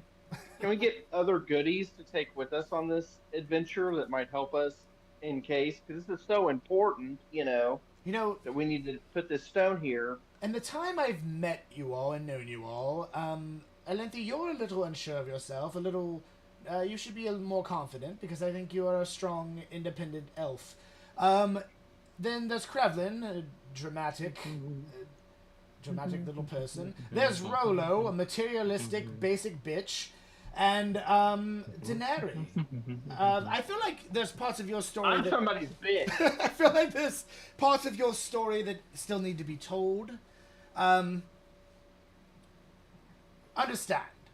Anything that I give you in the present, magical item-wise, that did not exist in those time periods and are not things that you already have upon yourself, will not do you any good. So, when you get back, however, or things you find then and bring in the future, if they are magical, they will not lose their properties due to the magic that protects them. So, it is not wise to travel with any more equipment than you already have. It's already going to be risky taking the stone with you. Okay. A simple no would have sufficed. No. All right. So, actually, you're right. It was quite simple. Okay, so, all right. Is everyone prepared? It's going to be very similar to the last time. We do not. We have just enough to send you 200 years back, but there's no room for error. I will get you as close to the as I can. So there's a chance we could shit our pants or not shit our pants. Oh, there's a very good possibility that somebody is shitting their pants today. Well, you ate a lot of meat. You had a heavy breakfast, so good luck. I did. Luck, it'll be me. But no fiber. No fiber. She's gonna come out. It's just Niagara Falls. All right. Sick. It's like drinking the water in Mexico. Right. It's gonna be like popping the cork off a water tower. All right. Give me just a second. Oh. Hopefully I don't roll bad when I'm going through the time thing. We shall see. It's gonna be very difficult for me to fight people, with, All right. covered in shit. I'm nervous. Just fling poop at them. All right. Who is first? Me. I'll go last. Who said me? Me. Okay, which one of you? Me. All right, Krevlin, you're going first. Who's taking Denary. who's taking the stone with them? Me. Wait, is that a good idea? Can I put it in my pocket? It's too By late. the way. It's already happening. All right. She's like, as that happens, Krevlin, you start feeling kind of like all the hair starts standing up on your arm, well, your whole body because it's all hair. You start noticing it standing up over the place, and you start kind of floating a little bit, and it's like you get pulled violently into some kind of like ripple in the air. And she goes, Drovik, and as that happens, you start seeing once again the like it's gonna break like glass. Drovik, 2 Arcana checks. Let's see. And Krevlin, I need a Constitution saving throw. Ooh. 16 and 18. Okay. I need a Constitution saving throw, and I need a D100. Oh. 11 and 56. Okay. So as you get pulled into it, those chocolates aren't sitting right, and you vomit violently. Oh, great. And as it does, you're flying through with the vomit. It's Which is like, why I went first. Yep. That way, when everybody else comes through, I look immaculate. And nothing bad happened to me as I went through. So as you're you're going way faster than the vomit that's kind of trailing behind. All right, so next person, who's next? Me. All right, Denary. Jorvik, I need 2 Arcana checks. 13 and 30. From probably dead to perfectly fine. So, all right, Denary, you get sucked in, and there's like, before the ripple can even complete, it just snuffs out, and she's like, Jorvik, you're getting very good at this. All right, next person. Rolo, do you want to go? I guess. All right, 2 Arcana checks. 15 and a 30. That's a natural 20 Okay. on that one. Once again, through violently, but the ripple immediately stops. She's like, very good, Jorvik. All right, Rolo, I need a con save, because your stomach is filled with meat. Con save. 12. Okay, as you start flying through, some kind of wet substance hits you in the face, and a little bit of it goes into your mouth, and you're like, and then you just immediately vomit and upchuck, and it just flies all over the place. And as that happens, your stomach starts rumbling. You're like, I don't feel so good, and you just completely crap your pants. And you're just spiraling through this like literal shitstorm, and going through it. You're going much faster though, so like the speed of it is like kind of like taking chunks of it away, but it still smells real bad. Brian, I will kill you. Alenthi. Last but not least. All right, one more, dear. All right, 2 Arcana checks. Jorvik, you better. You can 29. also, you can not roll with advantage if you'd like. I rolled 29 on my first roll. Yes, you can roll the second one. I'm just joking. I rolled a 29 and a 26. Okay. Thank you. You fly through, and no immediate effect or anything. And you were able to maintain the explosion. Now roll for yourself. All right, Jorvik, keep an eye on them. You know how important they are. 16 and a nat 1. Oh shit! Give me a D100. All right, let's see. Jorvik? here. No, that's Jorvik. That's not what. Oh no! I really hope nothing bad happens, but I'm glad it wasn't me this time. So D100's a D10 and The percentile dice and the D10. oh, there's a D100. D100. Right. Yeah, you can do a D100 on the app. 19. Ooh, okay. So, let me see something. Is low bad this time? Pick it. Bad. Is low good or bad? It changes depending on the situation. Alright. Okay. So here's what you see. Krevlin, you kind of fly out of the fabric of time. You're in like some like kind of almost like swampy like area, but you see like a giant mountain in front of you that has like a almost caved in like arc to it. You notice that you got a little bit of like spittle coming out of your lips from vomiting, but for the most part it seems to mostly be gone. You kind of just like ready yourself for everything looks good. You turn around and just kind of wait. Perfection. At this point, Denari, you come flying out of there like with a running start, and you're like slow yourself down with your you're pretty acrobatic, so you're able to like stop yourself from tumbling ass over foot. You're kind of getting the hang of this. All right. At that point, Rolo, you guys hear this loud. Rolo, you come flying out ass first. Shit just goes everywhere, just all over the place, and you're like, ah! You like got vomit all over your face. Some of it's yours, some of it's not. Some of it's not his. Rolo. Correct. You kind of like get up and like kind of go over to like some of the swampy water, like that's gonna help somehow. You might want to clean yourself up.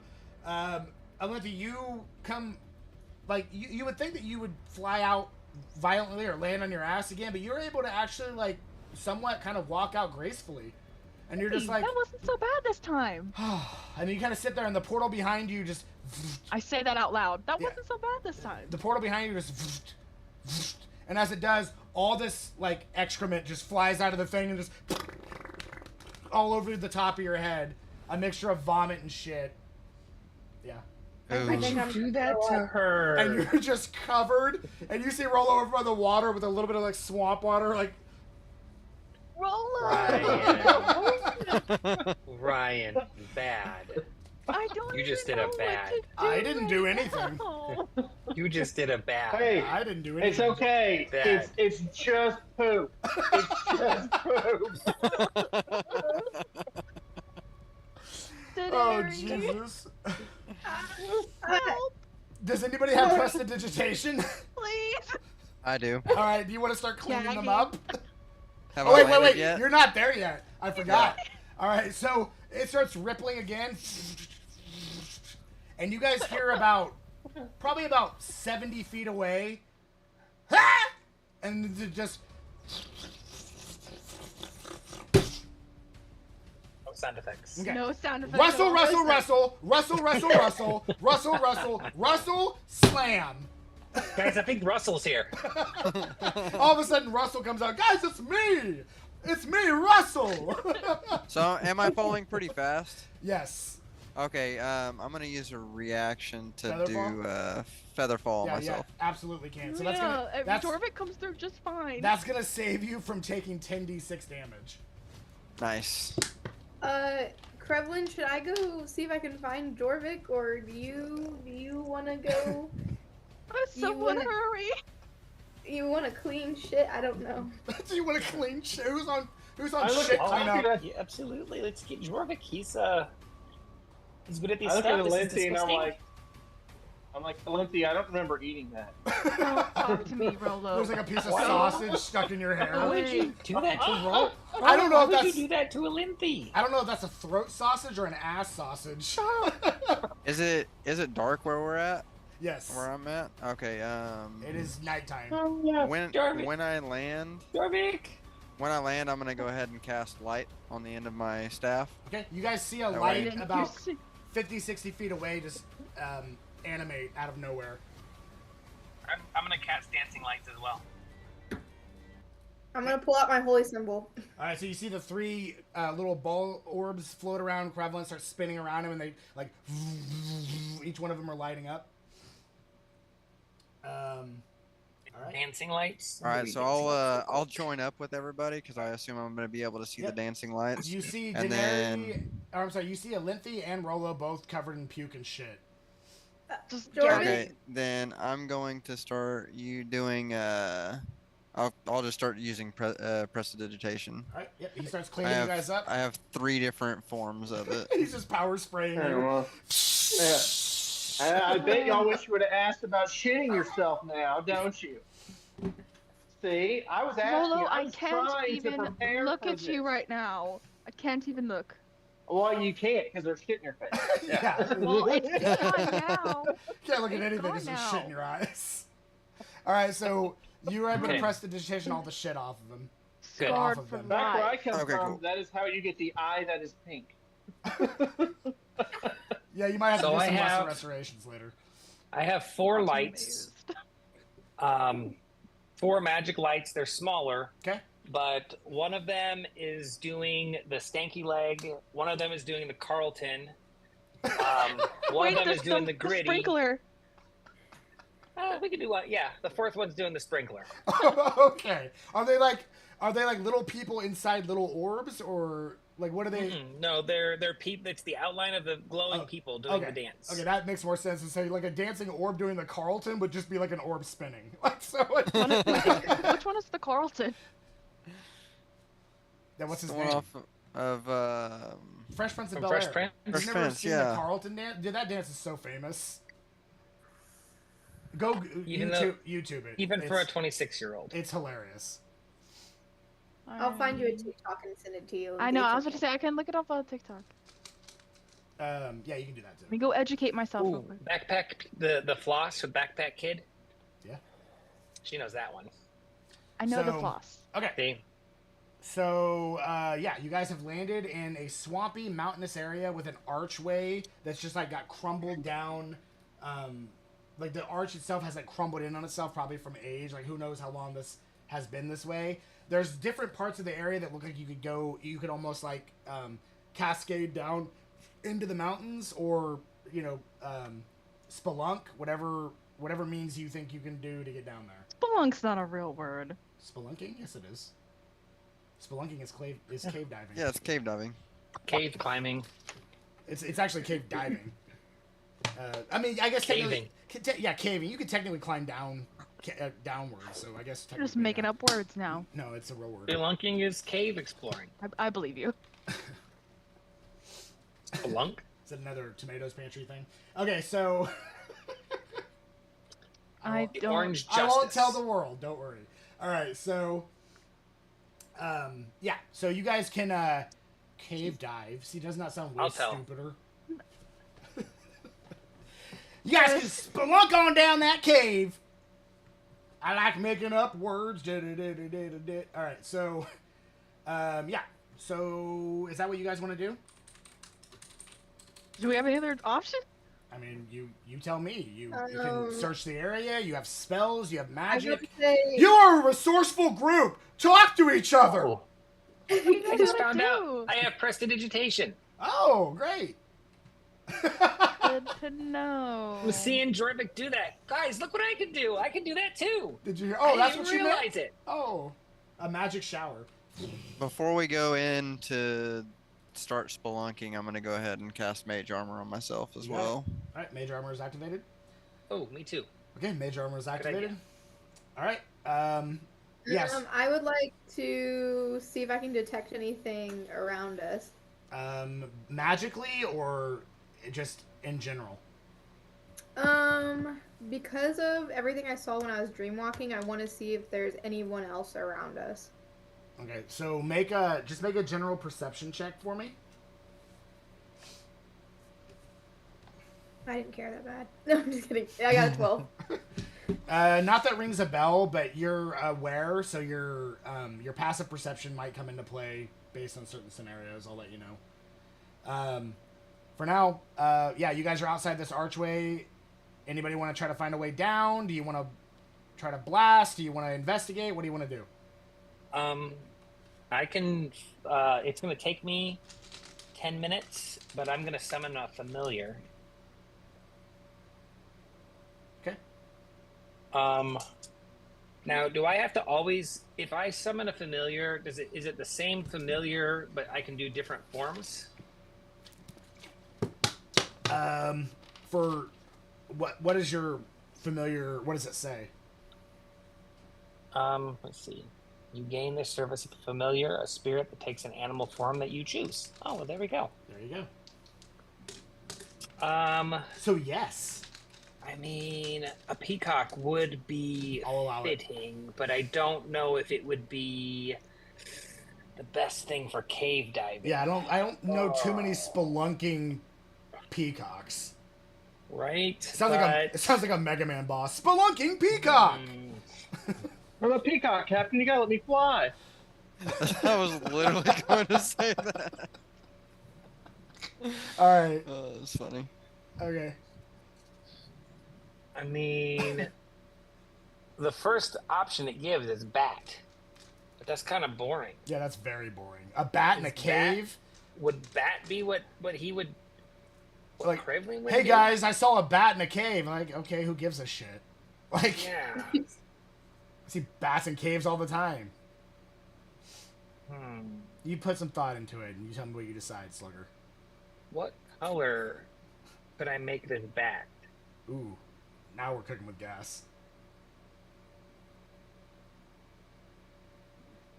Cave salamander. All right, there you go. I like it. Salamander green's one of my favorite greens. Okay, so it's a bat, but it looks like a salamander with the skin of like bright colored salamander skin. Okay, so this translucent nightmare of a flying creature comes flying in. It might be a salamander, but then it lands, and it might be a bat. It's hard to tell. So, it certainly flies like a bat. Certainly walks like a salamander. So, yeah, you got that going for you. What is everybody else wanting to do? Investigate the area for an entrance. Okay. Yeah, I was going to do the same. Both of you make investigation checks. 12. 14. Okay. You both find a similar cave system that seems to go straight down. You don't know if that's the best path, but it is certainly a path. Okay.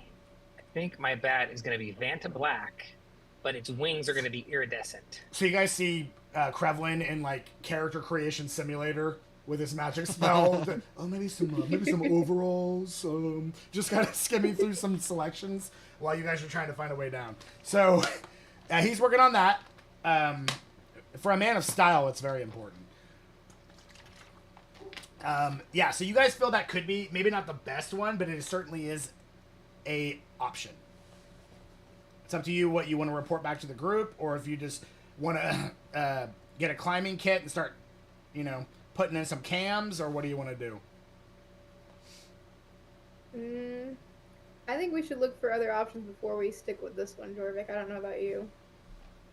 Yeah, I don't know enough to go down here, and my athletics is not that great. Yeah. Okay. All right, looking elsewhere. You guys can go ahead and make another set of investigation checks. 26. Okay. 11. Nice. All right, Denari, you're like, oh, maybe this one, and then as you're like trying to get Jorvik's attention, you realize it's the same fucking hole that you just pointed out a second ago. Jorvik, you find, moving a couple rocks out of the way, you find what looks like it was the original entrance. Now, as you're moving the rocks out of the way, what little bit of like water that's like retained in puddles and stuff starts getting knocked loose and starts like kind of pouring down this. It's like a slanted incline going down into something, and you see like the rocks like falling down it. You kind of catch yourself from falling in all the way, but as you like the rocks are sliding down, it's hard to tell if they're hitting water, and any kind of vision or light you might have, whether dark or not. It's too far down to tell, so it's more than 60 feet away, but it does seem to incline and slide down. So that seems like it could be a good idea. It just, the only concern you might have is what's waiting for us down there, like jagged rocks. Is it water? Is it a giant open mouth just waiting for supper? Like, it's kind of hard to ascertain what's going to be down there. It's too far away. But that does seem to be a better option than just going straight down a black unknown hole. Like, Can I send my familiar down there to check it out? Sure. That's why I. You can both. Okay. You can both do it. You can do it. Okay. Go for it. All right. Okay. All right. So familiar goes down. It gets down about 200 feet down. I don't know if it has to be a certain distance away from you or not, but Are you looking through its eyes? Yeah. Okay. Or I'm listening through its echolocation. There you go. Line sight up to 60 feet. So, yeah, it's okay. I actually wasn't making any sound. So, it was too high pitched for any of us to hear. I've learned how to trick it. The bats in the area were going nuts. I have my microphone. I have echolocation turned off of my microphone.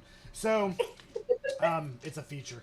So anyway, you're doing this and going through this, and it gets to the very bottom where it kind of levels out, and there seems to be like a it's cracked in places, but it's like a stone bottom, and there's like water kind of not like collecting up here, but there's like water like leaking into the cracks, and it goes quite a ways forward. Probably a lot further than you're going to be comfortable sending your familiar without at least reporting to the others what's going on. But that's what you see. And it is an incline down, so you can slide all the way down if you so see fit. About to say, sounds like a fun slide. So it's better than a ship slide. Yeah, at the very bottom is just a bunch of diarrhea. Someone else is going first. All right. Okay, so what do you guys want to do? I want to go play on the new slide. You report that back to them, Krevlin? 100 feet. Yes, I do. It's 100 feet is how far I can communicate telepathically. It can go further. Okay, so it comes back after 200 feet down and tells you what it saw. Okay. All right. He relays that to the group. I'll definitely relay everything. Okay. 200 feet down, cracked stone floor with water seeping into it, but and it goes much further forward from what his familiar could tell without going too far to find its way back. Cracked like unstable, or just cracked hard, like in... It's really hard to tell. It could be. Okay. So. Sounds fun. All right. Let's do it. All right, so who wants to go first? I'll go first. All right. What if the floor breaks when you land down there? So, Denari, you kind of get yourself situated, and you want to give yourself like a little push. You ready? I'm ready. Okay, you start sliding down it. As you're sliding down it, give me, it's your choice, athletics or acrobatics. I need 3 checks as you're sliding down this. 3? Yep. 18. Okay. 16. Okay. 20. Okay, not only do you slide down pretty gracefully, you get to the point where you're like up on your feet, like surfing all the way down, and you're like, this is awesome. And you get to the bottom and you notice that there's like a little hump at the end, and if you don't do something, you're gonna topple over. So you kind of hop at the last second and land, and the ground beneath you crunches a little bit, but otherwise fine. Your feet are kind of seeping down into some muddy, rocky, like some type of moisture. It's hard to tell because it's pitch black down here. Can I investigate in case I need to use our earrings to communicate? Yeah, make an investigation check. 20. Okay. What specifically are you looking for? Like traps, or to make sure that it's safe? Or... Danger. Yeah. Okay. Any kind of structure danger at this point. Yeah. So it's really hard to tell on the inside of a case system just by looking at it whether it's structurally sound or not. However, it's holding you up without any problem, and it doesn't look like it's about to give. Now, you do have like a 500-pound dude on your team wearing plate armor, so it's possible that that may not be a good idea, but you're gonna have to, like, you guys don't have like a truck that says wide load or anything, so I don't know what your plan will be. Alright, I'm gonna move slightly away from the end of the slide. Okay. And await my teammates. Do you hit your earring and tell them you're in? It seems safe. Yeah. Okay. I'm gonna tell them it's dark and it's kind of murky.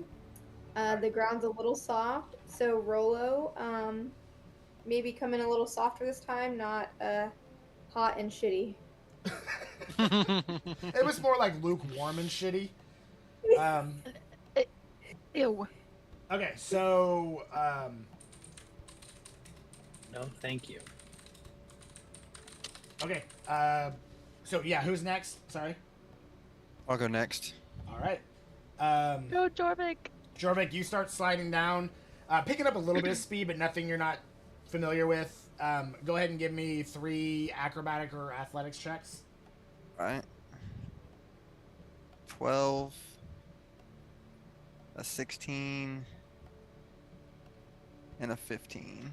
Okay, so you're like sliding down and you see what looks like a rock in front of you, like that's kind of like sitting there. You start to panic a little bit and try to move to the side. It hits the back of your foot and you start spinning a little bit uncontrollably, and you're like putting your hands on the wet, rocky surface to try to slow down yourself. You manage to slow it to the point where you kind of like slow down a little bit, but you're still going like a slide backwards, and you just land on your butt on the rocky water, and not enough to do damage, but you're just like ugh, and you're kind of like uncomfortably wet. All right, who's next? Krevlin, after you. All right, let's go. Same thing. 3 athletics or 3 acrobatics. I named my bat Prisme, Okay. which is French for prism. Okay, cool. Vanta Black with iridescent wings, and here we go. Yep. 3. Yeah, athletics or acrobatics. It's up to you. Or a mix if you want to mix shit up. Acrobatics. That's 10. Okay. That's 9. Okay. And that's 19. Okay, so at first, you're like trying to be a little careful, and you slip a little bit, and you fall on your stomach and start sliding down head first. You notice the same rock that Jorvik kind of noticed, but you kind of move out of the way just a little bit. It brushes by your arm, scrapes your arm, but not enough to do damage. Your fur kind of protects you from it. And as you're kind of like to the point where if I'm going to hit head first here, this is not going to feel good, you manage to kind of like correct yourself and push yourself up. Yeah. And you manage to get to the point where you don't land just on your ass or face first. You land a little rough, but you land on your feet. Ta-da!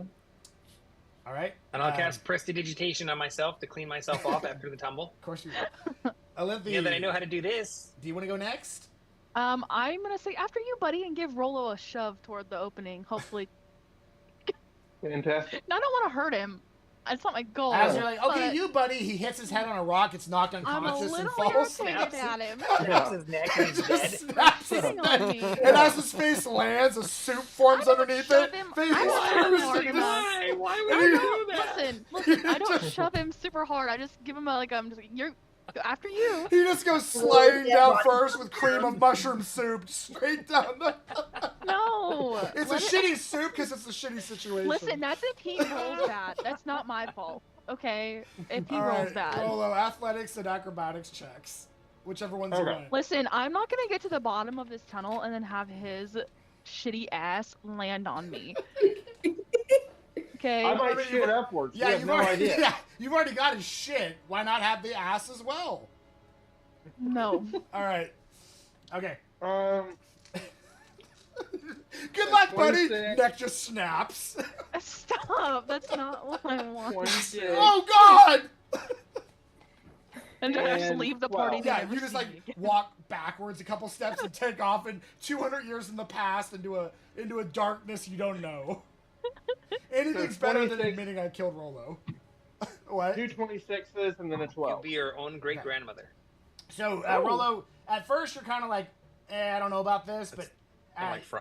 you're kind of like, oh, this is no different than anything else, and you kind of like Rolo's so big that like his clothing and everything is like absorbing all the water that's left, and he's so heavy that he starts to kind of just go to like a slow descent, like the slide's running out of water, and he's like, and it kind of burns your butt a little bit, but you kind of get to the bottom, and then your feet just plant on the ground like, hi guys, like your feet just floop on the ground and you stop yourself.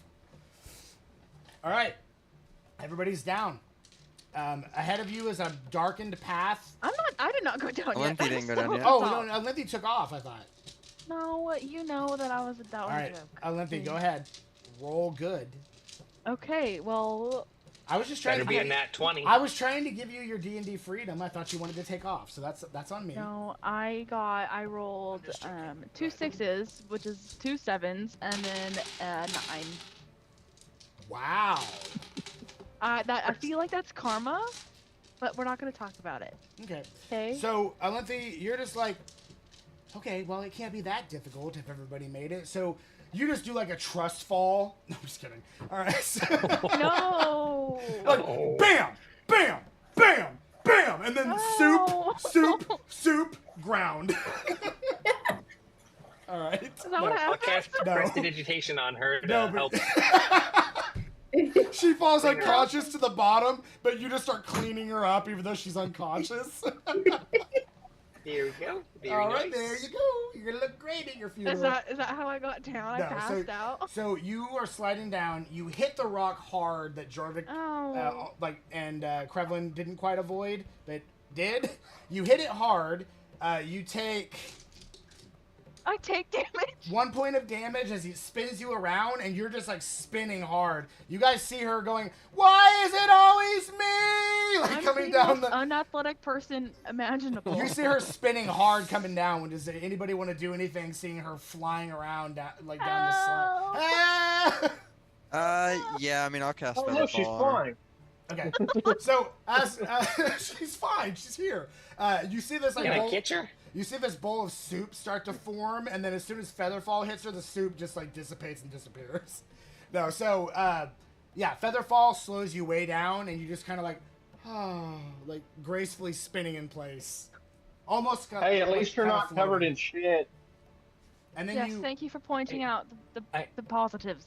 I need to Frollo. say this before we get into combat again, but I have this ring of spell storage. I'm going to store another witch bolt in that. You got it. So you were sliding so fast, the momentum was going to take you off the ground and slam you into the thing. So the momentum does take you off the thing, but you don't slam. You just gracefully land. Nice. Can I catch Thank her? you, Jorvik. Sure. Krevlin catches you. Thank you, Krevlin. What? Really, you're pretty strong. I'm gonna be like, you can put me down now. All right, just as you deserved. Okay. There you go. All is well. Thank Been you. working out, Krevlin, haven't you? You've been doing those push-ups every morning. It's right. All right. There's gotta do something for myself in that ship where everything is just done for me. Oh, do you think I I know, could just right? say big muscles and I would just have them? I don't even have to do push-ups anymore. Okay, so there's a dark Yeah. path ahead of you. He just moves on. All right, I'm gonna send my bat ahead. Yep. Okay. Bat goes ahead. Darkness, Grease more darkness, more path, more darkness, more path. Probably about 300 feet in, you see what looks like some type of like walled off structure.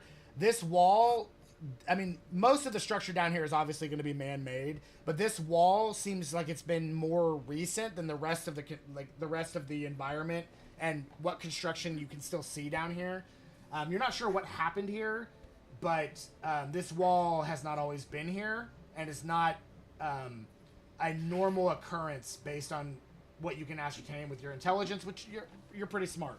So you can ascertain that this wall does not belong here.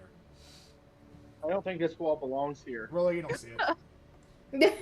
The bat would echolocate, and is it an illusionary wall or is it just No, not it's supposed a to be there? physical wall, but it does not hold the same integrity that the rest of the cave does. It's definitely not as strong as the rest of the cave.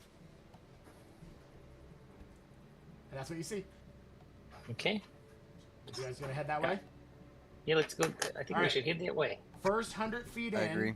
The first 100 feet in, I want each person one by one to roll a percentile dice. So, Alenthi, starting with you, roll a D100. Same.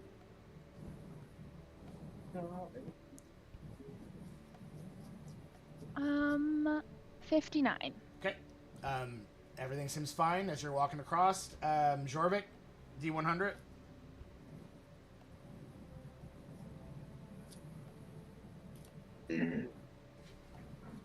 $69. 69. Not only are you okay, you're okay with any future checks as well. Nice. You're taking care of things from both sides. So, no, you're good. So, Zenari D100. Me? That's like one of those like Pixar jokes where like the adult laughs, but the kid has no idea why the adult's laughing. A 2. Okay. So you guys are walking across this area, and all of a sudden, you just hear like a. Oh, I'm sorry. crackle, crackle, break. So, and as that happens, you guys just see, shit! And you look behind you, and Denari just disappears into the ground. Denari, as this happens, you are now at a sliding down climb, just going straight down, sliding through this unknown area. You have dark vision. You can see all these like jagged rocks pointing towards you. I need three checks of acrobatics or athletics to stop yourself from slamming into these jagged stones. The rest of you are reacting to that. 12, 15, 21. All right, so the first stone you hit, you take 4 points of piercing damage. The second stone you hit, you take 6 points of piercing damage. And the third stone isn't as strong as the rest. You only take 1 point of damage, and it crumbles. So you're able to kind of correct yourself. You're bleeding pretty bad right now from all the piercing, and you're sliding down a mixture of water and blood and whatever else is down here. You're sliding for probably a good solid minute before you notice what looks like an exit path that you're about to go out, and there's nothing on the other end, so you're about to fly off into something. And you're getting right next to that entrance, and we'll come back. Everybody else, you guys see her fall through that hole. What are you doing? Like, run over to it and, like, kneel down. Send my bat down after her. All right, bat goes down after First and foremost, just fast as it can. Alentha, you're kneeling down next to it. I need you to make another percentile check. Oh, crap. Did I see her and have a chance to react before she fell into the hole? Nah, it would have been too quick. And it's really dark down here, even with dark vision. Everything's changed. I have my dancing I still have my light on the end of my staff, too. I would say probably not. There's not, in the semblance of how low she rolled, probably not. Okay. It was a Scooby-Doo moment. Yeah. Alentha, what'd you get? 25. 25. So as she's like, Denari, crack! You fall face first into the hole. Oh my gosh. Now, I will say, with a 25, I will give one person going to investigate that. I will give you a dexterity saving throw to try and save. We'll save the DC 16. So just roll it, add your dex saving, and see if you catch her. Only one person, you said? Yeah, so decide who's going to do it. I have a +2. I only have a +2 on my dex. Mine's +3. Yeah, I think yours is the highest. Yeah, we'll see if see if you catch her. Dex check. Dexterity saving throw. Do it as a saving throw. You get a +2. You get a +2. You're within 10 feet of me. 9. Okay, so unfortunately he goes to, oh no, and you. Do you have lucky? I do. Okay, reroll. Let me spend one. 21. 21, yeah. So you're about to, you fall face first in, and you're about to slide down, and you feel a resistance from your back foot, and you look back, dangling there, and you see the fuzzy, familiar hand of Krevlin holding your foot. Oh, thank God, Krevlin. All right, you pull her back up. No problem. Yes. That's the second time you've caught me. You guys do notice as you're pulling her up, though, the ground around you is starting to crack in place. So you need to quite dangerous here. Quickly figure out what you're doing. Spread out. What about Denari? I'm gonna move forward. Denari's already down, so do we go? Denari's dead, guys. So we're just gonna move on to the adventure. Denari's already dead. Do we? Well, I'm heavy, so I want to move as quick as I can forward because I know that. Spread our weight out. Yeah, Rolo, you wouldn't have went out there with them. You're trying to, you know better, so you're trying to stay in the back where it seems more stable than the rest of it. Are we trying to get Denari back up to us, or are we trying to get down to her? I don't know. Should we try and not be on falling ground before we try and figure out where she went? Let's say how my feather fall works is if we all go at the same time, I can cast it once, and it affects all of us. I mean, it'll take us to where Denari is. Maybe. I don't know, maybe. It depends on how I feel. If you want to jump in that hole, I will go with you, but that's if everyone else is going. It'll be really great. I'll push you, then you push me. All right. If your friend falls down a hole, are you going to fall down a hole too? Yeah, I would fall down a hole. If your friend jumps, are you going to jump? I would have been okay if I fell with you, but Gremlin saved me, so I'm also grateful for that. So, what do we want to do? Oh You no, wanna we go have a after limited her? time to react because the ground is unstable already.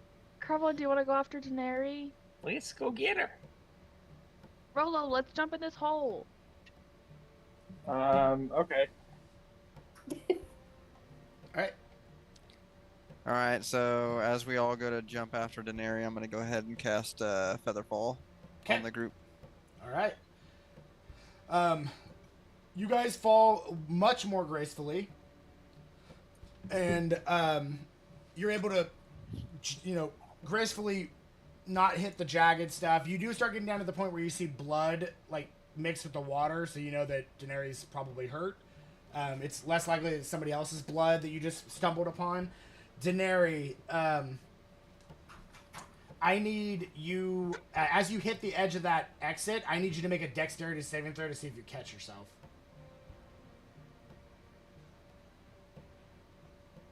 A 6. Okay, you go like, you're like, oh, that's a really, really solid branch on the end of this like cave system, like this root. I'm gonna grab that, and then you just grab it. It just goes with you. It just like pops right out of the socket. You start falling for probably 100 feet before you look beneath you, and there's just a black pool of, well, it looks black, but it's water. So you just like whoosh into the water, and you probably go about 9 feet down. And as you do, you're like just sitting there, like your reaction is to swim back up. Make a perception check with disadvantage because there's a lot going on.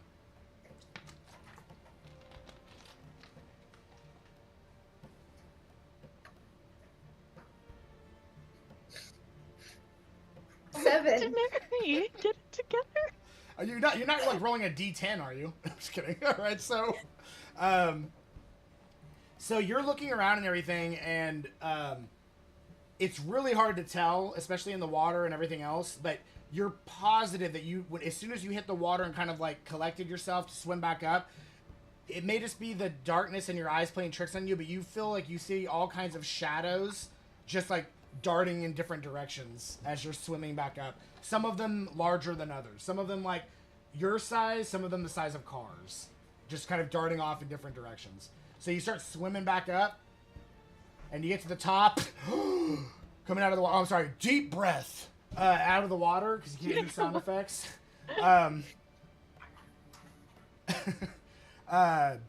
And yeah, you guys kind of float towards the end, and are floating downwards toward her. You can see her like in the center of this pool as you're getting further down with your lights.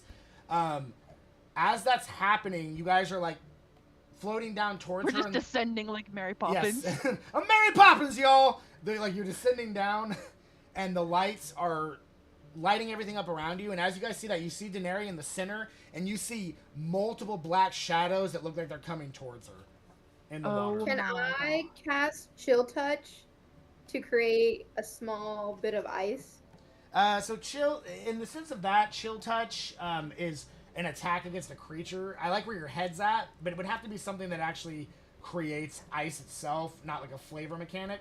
You can't really attack the water. I mean, you can, I guess, but it wouldn't be enough to like get you up on a patch of ice if that's what you're trying to accomplish.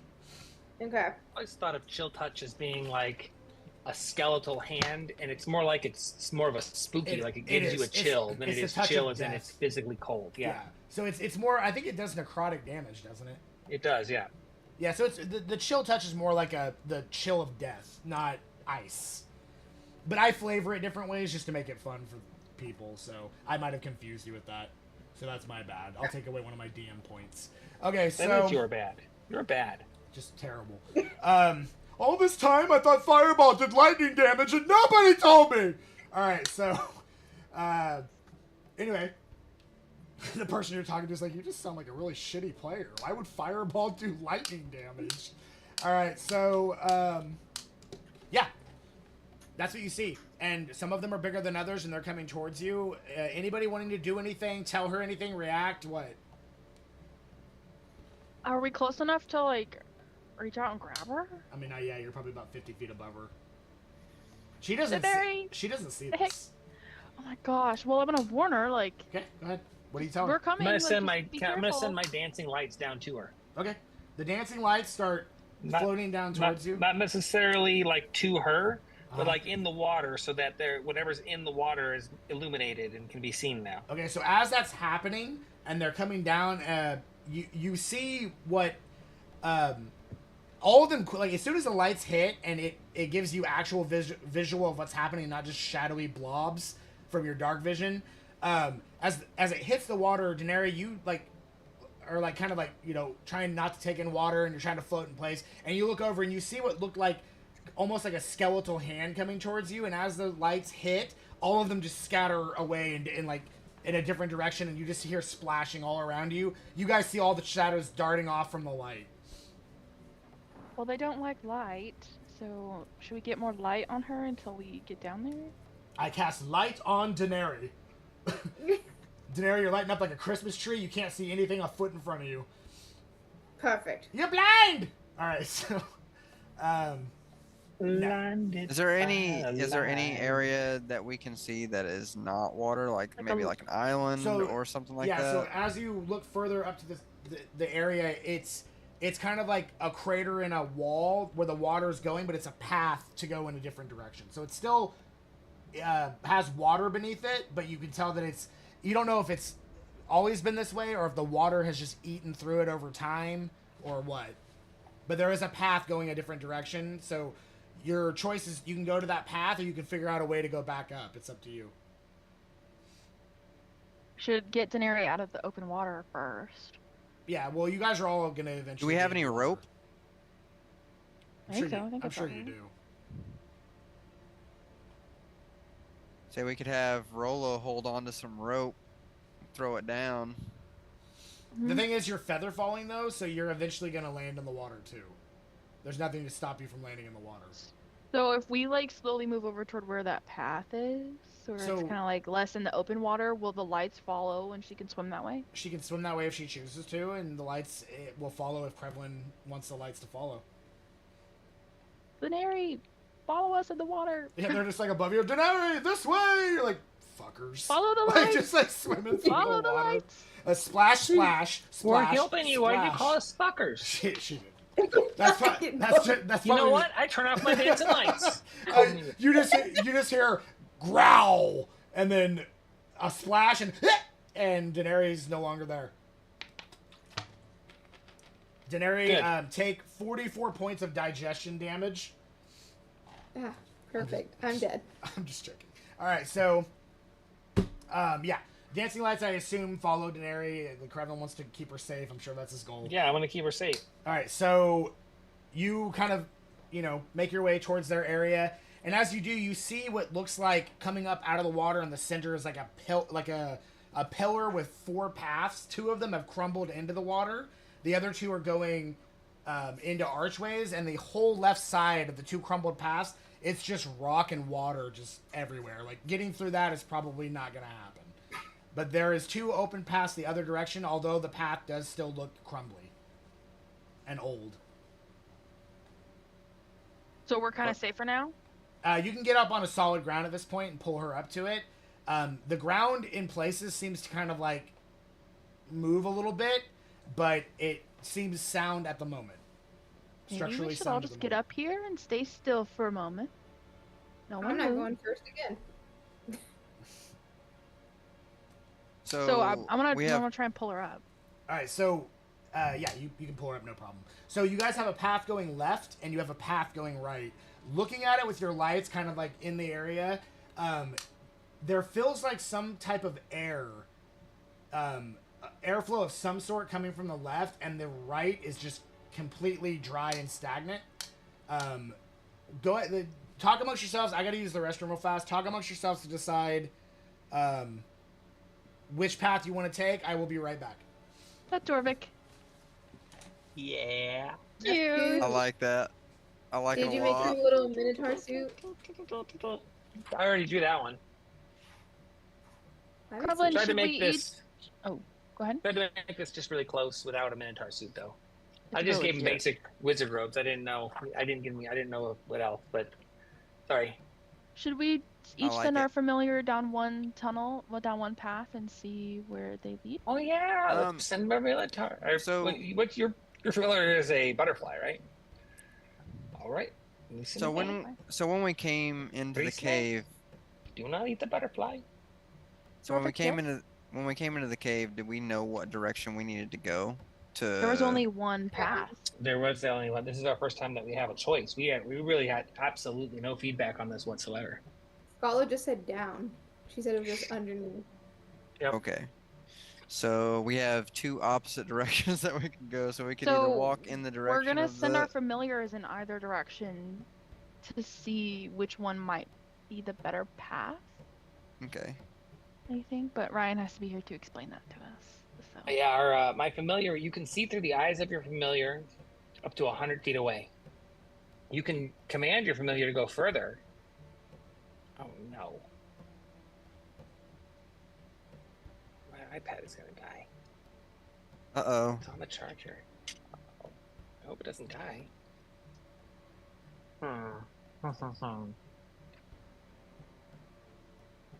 Wow. I need luck because who rolls a 2 on a D100 roll? I don't know what's shittier. My rolls or All right. Anthony's head. What do you guys decide? We're sending our familiars down to. We have two familiars with us, so we're going to send each of our familiars down a different path and make our choice from that. Okay. So which familiar is going down which path? Krevlin, do you want the dank hallway or the airy hallway? I'll say this: my familiar has blind sight up to 60 feet. Okay, you take the dark dank one. So darker is fine for. Better for me. My butterfly will take the. I think it was on the right side that he said was airy. I don't remember. Okay. So there's one side that has airflow coming from it, and the other side is completely stagnant. So, Krevlin, you said you wanted to take the which side? The stagnant. Stagnant. Okay. So the salamander bat goes down the stagnant, and the pretty black. It's not salamander. It's Vanta black with iridescent wings. Gotcha. And its name is Prisme, which is French for prison. Prisme goes down the right because of the iridescent. Path, and the unquestionably accurate butterfly goes down the left. So, all right. The so butterfly had a name. I just can't remember what it is. Down the we'll start with down the airflow path first. As it's going down that path, the rock and everything itself begins to turn to like from like rubble and rock into like what looks like actually like very nice upkept marble. And as it does, it kind of goes through there and it flows into these pillars, and you see cascading pillars, and in the center you see what looks like a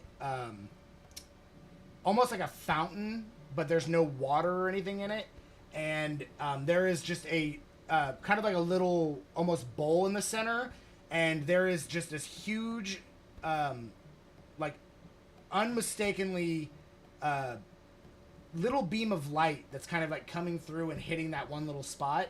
You kind of look up to see, the familiar looks up to see where it's coming from, and way up above where it's coming through, it looks like it probably used to have more than that, but over time it's like crumbled on top of itself, and only so much of the sunlight can get through. The stagnant side, as you're going further and further in, it's probably about a good 100 feet in, you start seeing what looks like a series of like bones. You don't know if it's animal or human, but there are just bones and bones and bones all over the place. Definitely some type of like feeding grounds of some sort. And you notice often this can it notice it can hear sound and everything, right? Oh yeah, I mean that's its whole thing. Okay, cool. It's blind sight because it's echolocation. Gotcha. Okay, so you notice a sound coming from. Actually, it says it gets advantage on perception when it comes That's to fine. sound. You don't need to make a perception check. You can clearly hear it. So there's sound that sounds like either like gnawing or chewing, coming from a dark corner, and you're confused because your vision should allow you to see this. Whatever kind of darkness this thing is giving off is not natural darkness. It's some type of magical darkness, and you hear chewing and gnawing coming from it. Yeah, guys, I don't think this is our way. I think my way. I see something very similar to where we could probably put our stone. My way Yeah, is I think better. maybe With this is some not light our on way. it. I don't know what's down there, but it's a good thing I just sent a bat, because a bat fits right in a cave, so it's probably not going to be alerted to anything, considering it's a bat. Let's not go that way, is all I'm saying. I say let's go this way. It seems pretty promising, and it's nice and marbly and not scary. As you hear that, also as you're like telling the group that, Krevlin, and I'm assuming your familiar's coming back. As that happens, you hear like growling of immense power and nastiness. Growling. Gnaw, We heard gnaw, the growling, gnaw, honestly. Growl. Yeah. Okay, that's what it said. Oh, So are we at a point where we can walk to where Alenthi's butterfly went, like that direction? Yes, quite let's go. quite easily actually. Okay, so does the growl sound like it's coming closer towards us? So yeah, no, it does not. It seems to be Okay. in its area, happily gnawing away in its darkness, based on however Krevlin describes it to you. Okay. Okay. Shall we? Seems like some crazy Yep. darkness. Yep, I think we should walk I away don't want to from go that. that way. I'm just gonna say right now, I'm frightened of that. That's not no shame in being frightened of something that's frightening. So let's go the other way. There's no shame. This is Dungeons and Dragons. There's like a million things that could be. So, Yes. all right. So yeah. So you guys go the path of less bullshittery, and go into the marble area. Really nice looking marble. It is like most of it is covered in cobwebs. So even though the ground is nice, it's still old. Like stuff. No one's been down here for a long time. So there's dust, cobweb, broken rock on the ground. You notice a little stream of light that's hitting this plate that you do realize quite quickly that the bowl there looks like it could very much perfectly hold the time stone. So you feel like this is probably the Sun Temple, and you've made Hey it. guys, We found it. All right. The You just- tiny beam, you just the press tiny it. beam of light coming down. Yes. Does If it you'd like, I look could- like it needs more? Oh yeah. This is like Well- you've read stories about this Jorvik, and this is nothing like the Sun Temple is supposed to it's supposed to be such a prismatic light that it the whole area around it is like clear as day, and everything else around it is darkness. Do we need to Okay. go up and clear the opening? That's an option. I was You say, try can we that. do like an investigation to see Sure. like what's blocking it? Yeah, make an investigation. I guess. 16. Yeah. With 16, you don't exactly know how you're gonna do it. Like you'll have to figure that out amongst the group, but you definitely need it's caved in on top of itself, and there needs to be more light than this, or it's gonna take probably 400 years for it to charge at this rate. I can cast mold earth up there. You can certainly try that. It says I can excavate and move it up to 5 feet away. That is true. However, keep in mind as you're doing that, other rock is going to fall and crumble. You may want to try to figure out a way not to make sound. But that is up to you. Mm-hmm. You don't even know if the thing that Krevlin's familiar Prisme saw can even the thing that was there can even hear. But you're probably guessing if it's in a dark place like this, hearing is probably what it's best at. Would it be safer if we found this where we need to clear out from the outside? Possibly, but you don't currently see any active way of getting to the outside from here, other than continuing to drill through that same small hole, which is still an option. I'm not telling you what to do. I'm just telling you that you know what's going on and you have your options. So it's up to you guys what you want to try to do. Is there any gaps large enough for Alenthi's familiar to get through? Since it's just a butterfly. Have the butterfly go up there and make a perception check. Okay. You'll use your perception.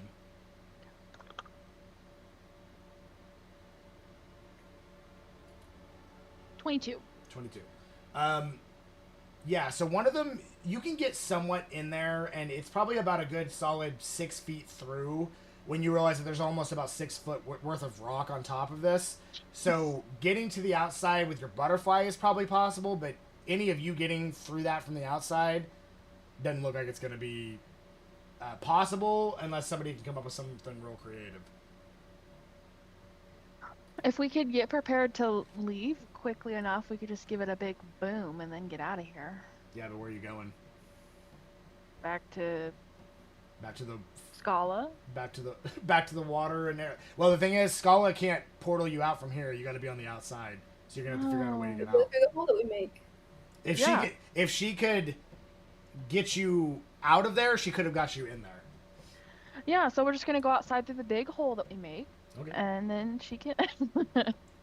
Sure.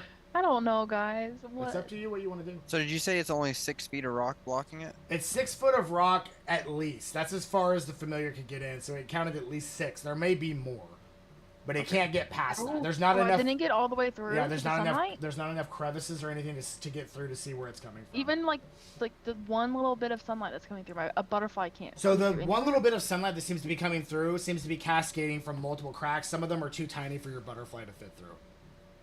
So. I can wild shape into a spider, if it helps to see what's on the outside. Maybe. Spiders, depending on the size of the spider, a lot of the holes that this is coming through are probably more like ant size, so it depends on how small the spider is. It just says tiny beast. It's like literally like a pin size stream of light coming through, so it's very tiny. I don't think I really have anything that... The rogue's like, I can't do shit here, guys. I mean, literally the only thing I could do is mold earth, but who knows how long it's going to take for me to mold. It's a cantrip, so I can do it however many times. You got 200 years, so. It's true. Best I got's guiding bolt. Chunk, chunk, chunk, chunk. So I could fireball it. Everybody's out of spells, and you got about 4 foot into the... No, I'm just kidding. I guess you're long rested. Would erupting earth do anything? Erupting earth and fireball could certainly probably blast enough of it to the point that it would probably break itself open or crumble more, but it's going to make sound. So you can figure out how your group wants to handle that. So we have a couple ways of clearing it. We just have to figure out what our plan is once it's cleared.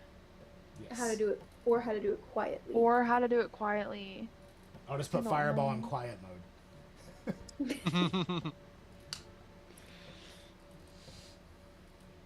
Yeah, I have a ton of spells I could probably clear. So how much noise would Shape Earth make?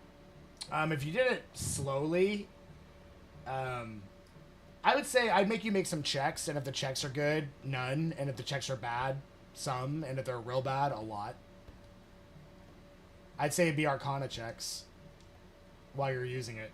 Okay, I have a +5 for that, so I want to be terrible. Say, honestly, that's probably our best bet, because we need to get it cleared regardless.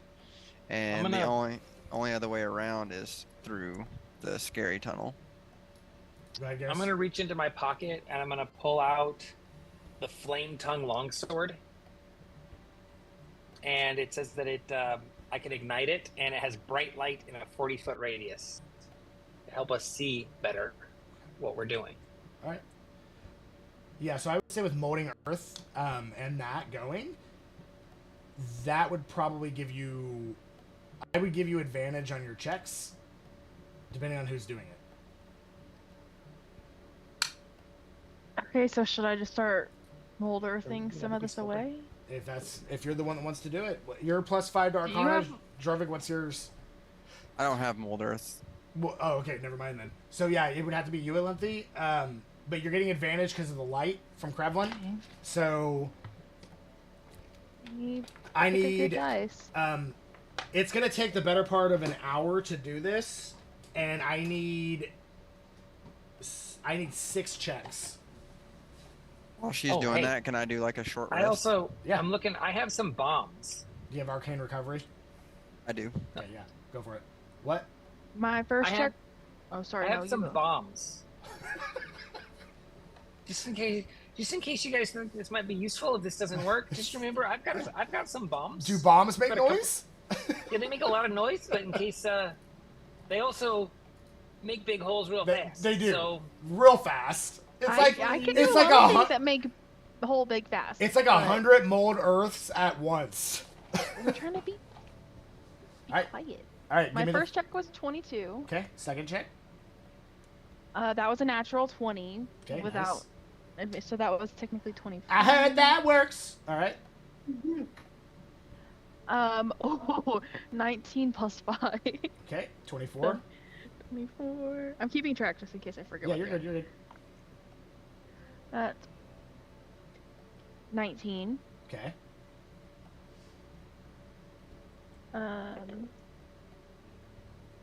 That is 19. Okay. 16, 21. All right. And that's 6. Yep. Okay. So at this point, you move it, and it's all like falling into place, and like as some of it's about to fall, you're able to like force it into other spots to like coagulate against itself and harden. You make little to no sound. The light itself is probably at this point about 30% bigger, and as that's happening, you notice at this point that there is something else on top of it that is not Earth. And as you kind of like try to focus, it's really far away, but I'm sure Krevlin will send his dancing lights up there. As you get up there, it is some type of crystal, but it is not the same type of Earth that you can move with Move Earth. But it is like almost like a geode has formed in this. But it's not supposed to be there. But it's either not supposed to be there or it's unique to whatever happened here. But you also notice the light is hitting it and cascading through it and going through that opening. It's 30% bigger now. But the part of it that's blocking it, like up over here, is blocking the rest of the light from coming down. And that cannot be mold Earth. But like the crystal, I mean the time stone or whatever is not getting the light. It's getting a lot of. It's probably getting about 40% light at this point. You need at least 80% for 200 years to suffice. Otherwise, you're looking at closer to like 250, 240 years. So is it like a section of the crystal itself that's blocking it, or yes, is like it... the light's coming through certain parts of the crystal, like whether that was intended or natural, you don't know. But there's part of it that's blocking it, so it seems like it's probably less likely that it's natural. How big is the crystal? It's like the entire top of the ceiling. So the part of it that's like basically earth, crystal. Part of it has the light cascading through it. Like there's either parts of it that are broken open enough or that the light is just going through it perfectly. And then there's the part of it that's like more solid, less opaque and more solid. That like solid color that is blocking the light. So now we're in the same predicament. Like we could probably get through this if we blast it with something, but then how are we gonna get out? And what if it needs to be there to charge the time stone? So Jorvik, you would know. You've studied the Sun Temple. There's no information that you remember based on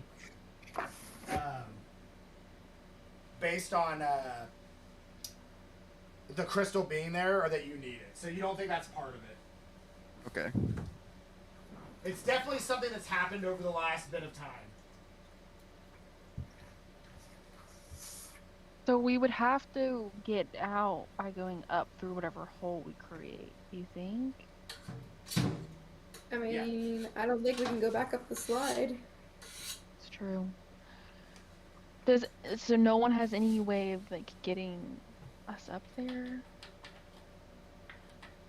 I have a bat.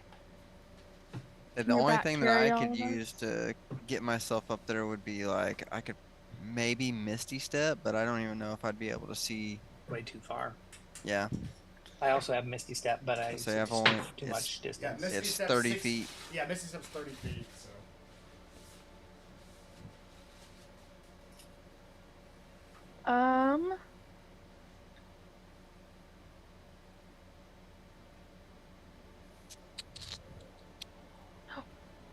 Would hang on. I don't know. Would erupting Earth could I do it in such a way where if we're all standing on the Earth, like just the platform goes up and we all go up?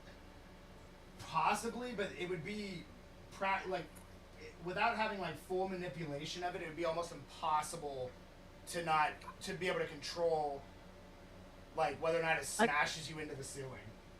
Well, if we blast the opening, like the crystal open, so it's just no ceiling right there. Yeah, I mean that's a possibility. That could result in people being very hurt. But, okay, so my familiar, I can like directly see through his eyes and directly control him up to 100 feet away, but I can send him further. Could I send him down the other hallway to go further than the 100 feet he went before? And maybe see if there's another pathway or something else that, like, is that beneficial to go? Are we just trying to be quiet and not disturb whatever's over there? Or can I send him to, like, really give a good exploration all the way down and then come back and report to me what's down there, as opposed down the to... hallway? Yeah, the hallway where the monster is. Whatever was breathing heavy and being a dirty, nasty boy down there. I mean, you could definitely do that. I mean, yeah, because Lindsay's taking an hour already to mold Earth, so... Yeah, I would say in that same hour you could do that. Okay. Don't get caught. All right, right. So... Well, you know, this way it has to be more of I send him a command at the beginning, and then once he breaks that 100 feet away, I no longer control him, but I can still tell him, like, hey, go all the way down, explore this, and then come back and report to me what you saw. Yeah, Just act like a bat, don't get eaten. Yeah, I mean, it can certainly do that. So go ahead and have it. Go ahead and have it start going down the path, and you. I'll say I'm gonna give it advantage too because it's a bat and it's dark. But give me a couple stealth checks for your bat going past the darkness of the entity. Oh, that's not my stealth. Dang. No, it'd be the bats. Because it's a physical thing.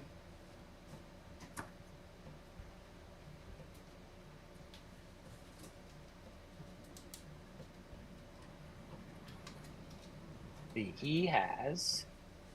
He's probably not going to be good. Oh, he's got +2 dexterity.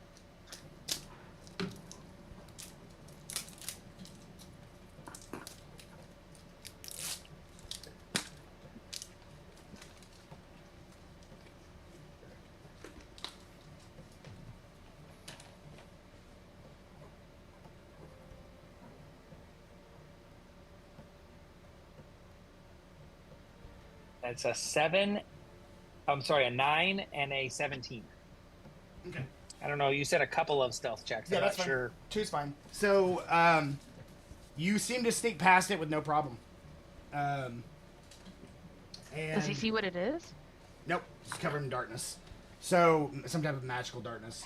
So, you get past it, and you go about... It's probably about... You lose communication with it, but it's probably about another 300 feet forward. Before it looks like it's some type of like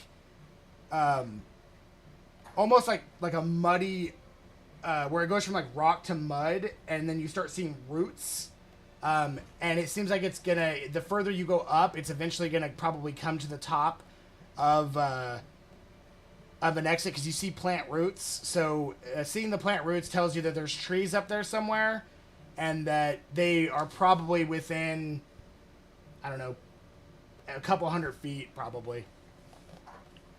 So this is going up that muddy darkness area is a possible way to get out. You might have to mold some more earth, but it's going to be a lot easier than what you're doing now. But that's what you see. Let me know if it wants to do anything else, or if it's coming back, or what do you want to do, because you won't know that till it comes back.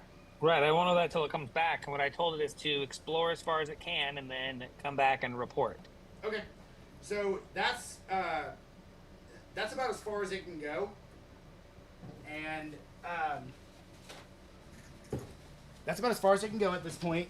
And when it turns back, or whenever it starts coming back, it gets past the bones, that same area where the darkness was gnawing on it, and you notice as it's going back forward, the darkness is not there.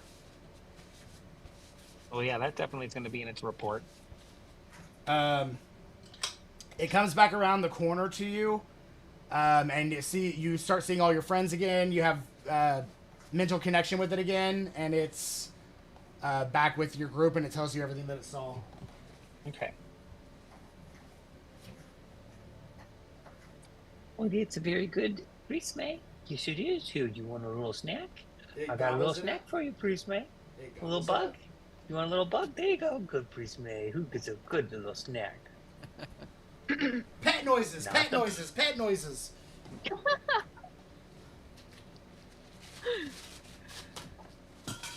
It's like a silent film. I just have to say everything you're hearing. You need like an interpreter, like a sign language interpreter. Somebody who's just in the back with a bunch of objects to make actual noises. A Foley artist. There you go. Okay, so, well, there's possibly an exit, but it's past the darkness that's no longer there now.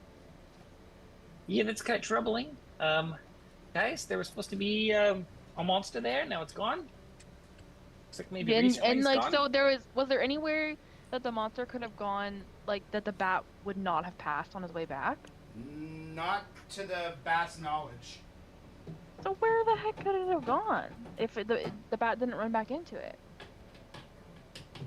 Your guess is as good as the bat's. So the hole in the roof. I don't even know, guys. That's how mysterious it is. How far up is that crystal and the hole in the roof? But I'd say probably about 90 feet up. Can we see past it, or is it just kind of blocking? No, our so view? you can't see past the lighter part because there's light shining through it. So where you're at to where the light is, it's hard to see anything past that. The other part you can't see through it because it's way too opaque. Like you can't. Okay. The further to the right it gets, the more solid color it becomes. The less translucent it is. The only thing I can think to do now is just blast it open and make a run for that tunnel and hope that there's nothing down there to fight. And it won't knock off the crystal from the podium. Oh, well, we can pick it up and then put it back down if we need to. Always seal the door when we go to leave, too. Is there any sort of like a ceremony that we have to do while placing this, or? Nope. I guess Jorvik would definitely know that. No, there no ceremony.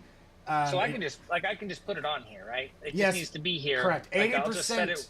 of the light needs to be hitting it. So, but like right now, I'm going to put it here. Sure. I don't need to carry it around. I don't need to forget to put it here. It can just go here now, and then we need to work on the 80% light. So I place it. Okay. So 30% of the light's currently hitting it. So it has started its charge, but again, without 80% or more, it's probably looking at 240 to 250 years. So that's not where you want to be. Okay. Gotcha. I'm going to step towards the center of the temple, with the stone cradled in my arms like a holy relic. Dust motes swirl in the shaft around me, and the light coming from the sword. Okay. I take a deep breath. 200 years from now, the stone will awaken. In the truth of this moment, you, shining silent temple, will be its cradle. You, patient stone, will be its heart, and I will be the artist. May centuries treat you kindly, and may the dust be your blanket. The shadows of the guardians whisper you the time lullaby. No thief, no tyrant, no critic shall take you from this place before your hour. I place you here not as an end, but as the first stroke in the masterpiece that spans generations. I'm going to place it into the cradle. Okay. May this be my vow, that when the day comes for your light to shine again, the world will be ready to behold you.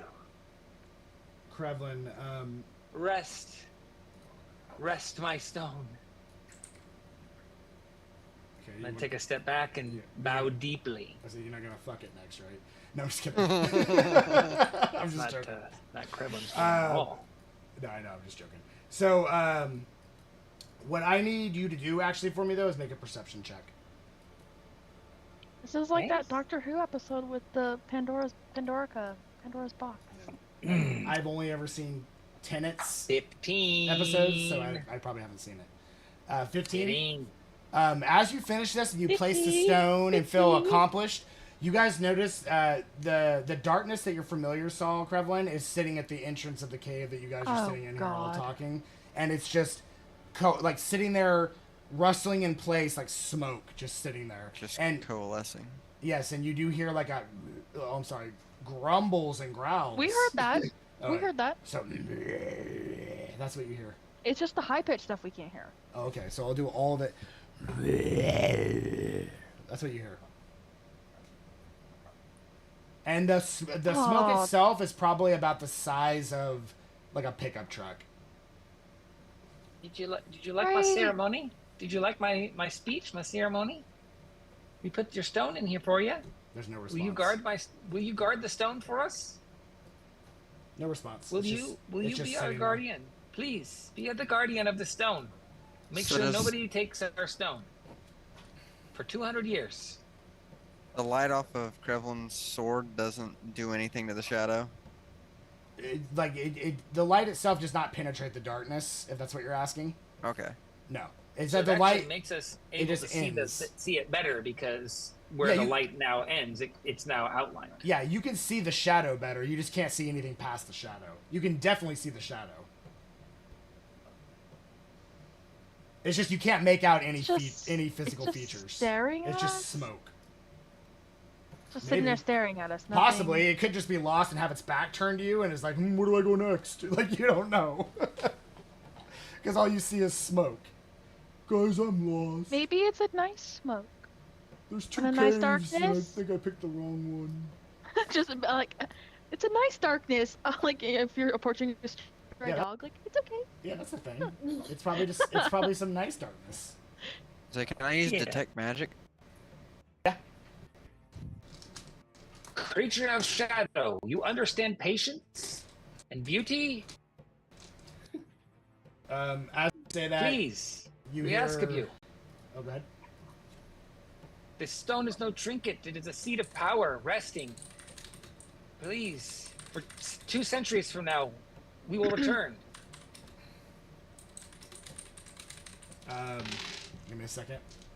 Others may seek it and let them try, and their bones will be the frame, and we will allow you and ask you to stop them. Please keep it safe for whatever history sends. So the door may only be opened by me and my friends here. So, not as a supplicant, but as a fellow artist of the dark.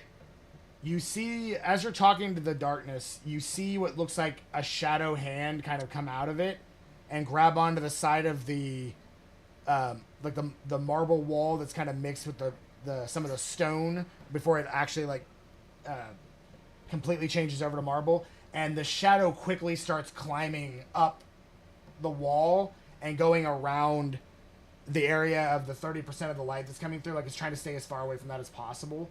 And it comes up to probably about 50 feet from that light, but like right next to you guys, and it's just sitting there. And as you guys are kind of getting a closer look at it with the lights you have, you start noticing what looks like multiple smaller hands like coming out and like grabbing and then coming back in, and they're coming in different air. Like it's basically like it's reaching out for you guys, but trying to at the same time respect the light. All right, I'm gonna cast detect magic. Okay. Well, that's all. Since I didn't roll persuasion on my thing, I think maybe this guy is not listening to us. So you, with detect magic, it is definitely magical. It seems to be something that's also quite like it does not possess any type of language. It does not have the capacity for speech. It is incorporeal and some type of undead, and you can tell that whatever this is, it's originated from the plane of the shadows. So Okay. it was either summoned here by somebody very powerful, or something really bad happened here a long time ago, and this is what Okay. remains. It says that is there like a specific school of magic that pertains to it? Because it said I would learn that as well. Conjuration. Conjuration, okay. So, all right. So it's undead, doesn't know what we're saying to it, doesn't like the light. But it's not trying to attack us, right? Well, I have dancing lights. My sword is giving off light, and then there's the sunlight that we have whatever percentage we're at right now. Yeah, it's not coming any closer than where it's at. Okay, well, everybody keep the light up. Keep it as bright as possible in here. I also don't have dark vision, so as bright as possible, please. That's currently what's happening, so... I guess keep going with your Mold Earth, Olympy. Keep I can't go through. Oh yeah, we hit the crystal. The crystal. Hit that crystal. Okay, so the only thing I can do is cast like a spell up there to break it. At this point, it knows we're here, so maybe let's put a bomb up on that crystal. I can just bomb. I was saying I could fireball the crystal. Yeah. I've also got. We'll keep fireball an eye on it. as long as that crystal's within 150 feet, I can fireball it. Yeah. We have to be cautious of what's going to be falling and where we can escape, and if it's going to destroy the plinth that our thing is on. I'm also going to have the dancing lights stand between us and this shadow monster. Okay. Yeah, you can do that. I was like, I mean, I can piss the thing off with work. He's cute. I don't know. I like it. Good job. Do you have tattoos on your head like other Goliaths, or does this look right? That's pretty close. Yeah, I'd go with that.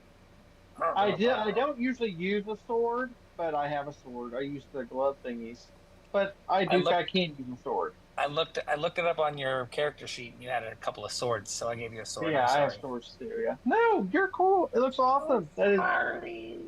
Hey, that made my day. That's the first time.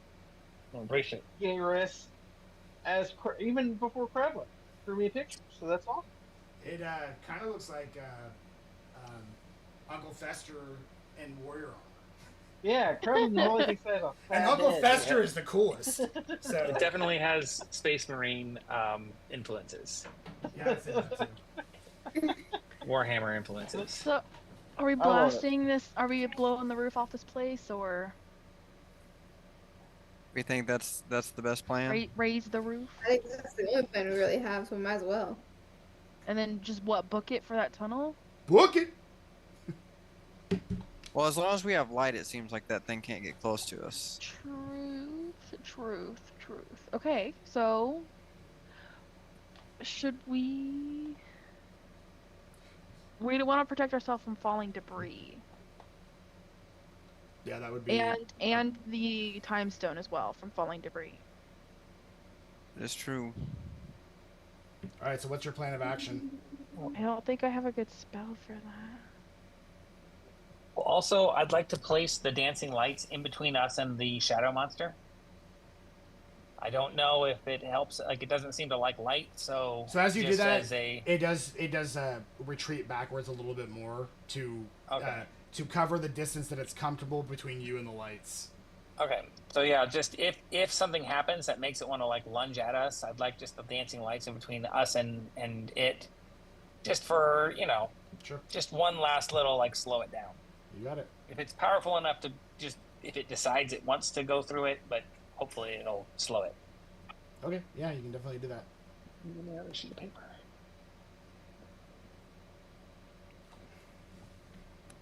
So, like, my druid craft, it says for the sensory effect, it's a gentle breeze.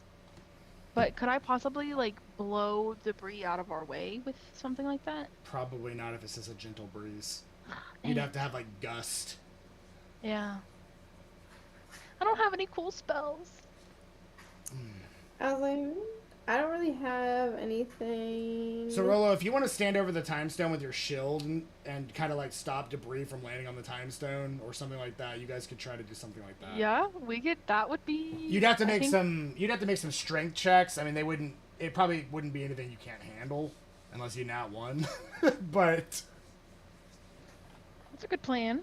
You can cast banishment on this monster since it's obviously from another place. If I cast banishment and hold on to that, it would just be gone forever. yeah, I mean, if it doesn't resist it, you can certainly try that. I can also What if you cast do it a whole and it person. It's not a. It's not a person. Yeah. Maybe, I think hold person only affects humanoids too. All right. What if so you like cast that and then does. it resists it and gets angry and then kills us? Well, we could maybe say ahead of time, "Hey, Shadow Monster, do you want to go home? Would you rather be back in the shadow realm forever?" It doesn't understand language. Dang it!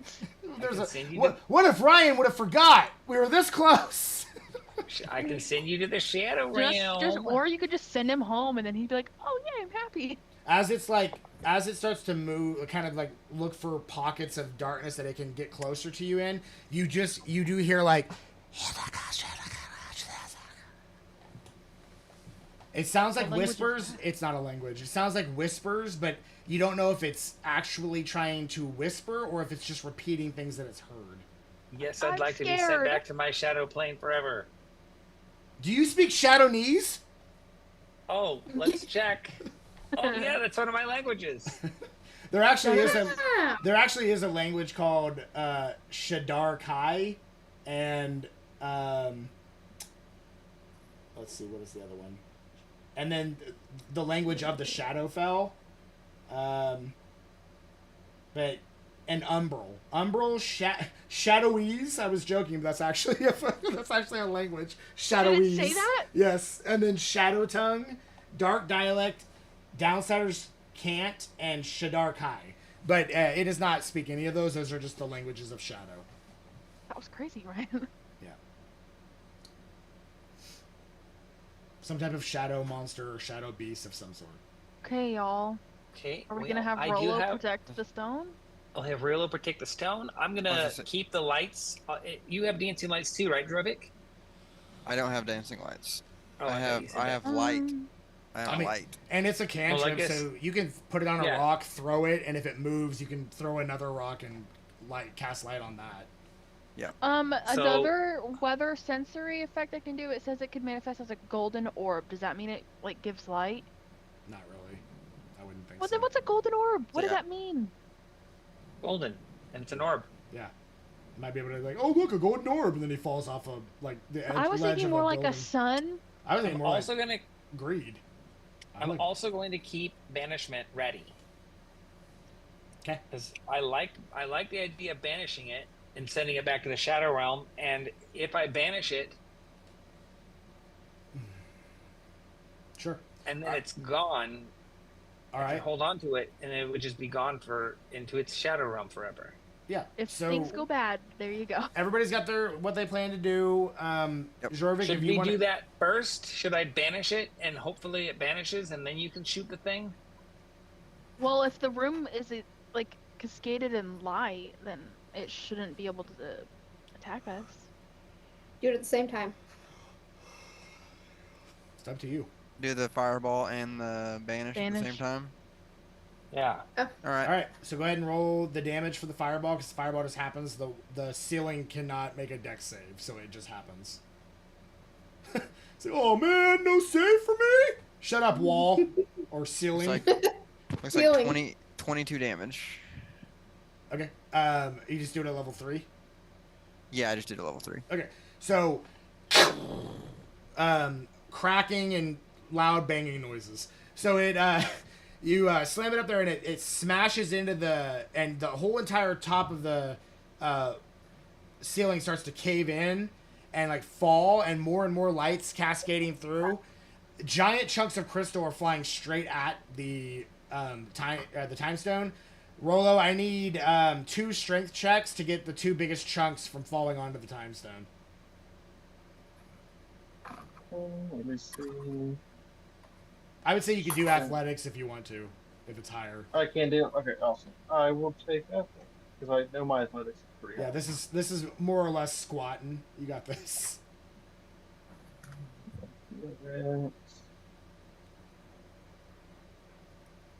Okay, 21 on the first one. Okay, first one just giant, you're oh, there's no way, and just boom off to the side. And then 22 on the second one. Then he spins back around, and then it's about to land back on it, and he catches it with the shield, and then throws it off, and it flies into the shadow. And as it does, the shadow rips apart from the almost like smoke getting displaced, cracks into the back and smashes into the wall, and then the smoke slowly coalesces back together, and you just hear like the as it goes back together, and it's just sitting there. And it starts to slowly move backwards from now that there's probably about 60% light. So you might need to do another fireball to get the rest of it. But it's charred and crumbling, and there's definitely more light coming through. All right. What about my bomb? Oh, you could do that. I also have a bomb. Yeah, the thing with the bomb, though, is you are going to have to throw it 90 feet, and that could prove difficult. I got a big friend who can throw good. Possibly. I mean, there was that baseball player that threw that baseball from outfield to third base. It was like a 300-foot fucking throw. It was insane. So it's possible. And he's not as big as Rolo. Yeah. So it's very possible. And he's not basically a superhero like we are. Athletics. Yeah, that guy was just a professional baseball player. What a weak piece of shit. It's not like you, Rolo. So do we want to do... He makes more money than you do, Rolo, but that's okay. He makes more money than we all do. Do we want to do a bomb or another level 3 fireball? I guess let's do another fireball, and I got banishment ready for if he comes up on us. All right. I'm going to throw another level 3 fireball do banishment? I thought you were banishing at the same time I cast fireball the first time. Yeah, that is what we said. Okay, so I had cast banishment on it when I cast that first fireball. Charisma saving throw? Yeah, 16. Oh. Is he charismatic, Shadow? That is a 17. Beat it by 1. He is a charismatic one. I guess he's pretty charismatic. Shadow have more charisma than I do. All right. I'm lucky. Can I impose disadvantage on that? No, because it has to be affecting you. Yeah, it's an attack roll against you. I think is the you can't lucky the disadvantage his imposing. You could lucky your own saving throw, but not his. I think it has to be an attack or an ability that's targeting you. Yeah, you're right. Dang it! That would have been so helpful. All right, I'm throwing the second fireball then. Okay, damage. Looks like we got 26 on the second one. All right, more. This time, Rolo, I need 3 athletics checks to see if you can reflect all this crystal coming at the time stone. Everyone else is kind of just getting the fuck out of the way without going into the shadows. So. Okay, let's see. I have 4 dancing lights, so. Yeah, I mean you could continue. You could continue to force it backwards if you want to. Yeah. I mean, I'm gonna do my best to use the dancing lights to kind of corral it and keep it. No, away. I do think the dancing lights is concentration, isn't it? I'm pretty sure it is. So if you're, but I can also cast it at will. Yeah, but so that's true. But if you banish something, that's also concentration. So you have to focus on that failed, so I'm also not banishing. That's fine. Not banishing now. I'm just saying. So if it did, during that time, he could have gotten a little closer. But I'm going to immediately bring back up my dancing lights. So if and it's fine because if it succeeds, the dancing lights drop, but it's gone. And if it doesn't, then the dancing lights are still there, so you're fine. It's a scary scenario, but each way is beneficial to you, not negative. So, all right, Rolo, what'd you get? This banishment spell, I can do it one more time, and then if I rest for a minute, then I can do it a third time. Okay. And then that's all I got. All right. Rolo? 25, 16, and 18. Okay. So, a little bit of it does slam and hit you, Rolo. That you know that it hitting the time stone is bad, so you take the brunt of it, and you do take 6 points of bludgeoning damage from it hitting you as opposed to the time stone. Nice. Took one for the team.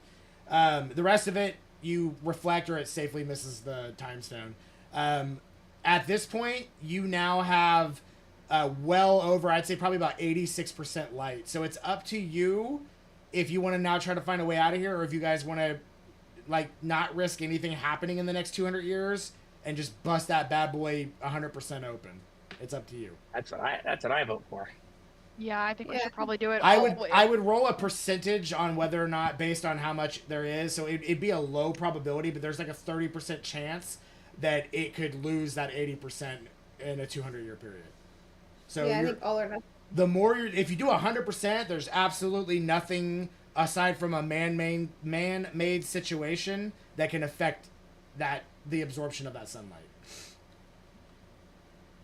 Other than somebody coming in there and moving it, but like this is not a place that somebody's just going to be like, oh look, a sun temple. Like they're not going to be coming to find. They could give a shit less. No. As far as they know, the time stone hasn't been around for ever. So, but all right. So I mean, this temple is even older than 200 years. This temple is probably close to 500 or 600 years old. So, can you do another fireball, or do we need to cast a different spell? I can do another fireball. Give her all you got.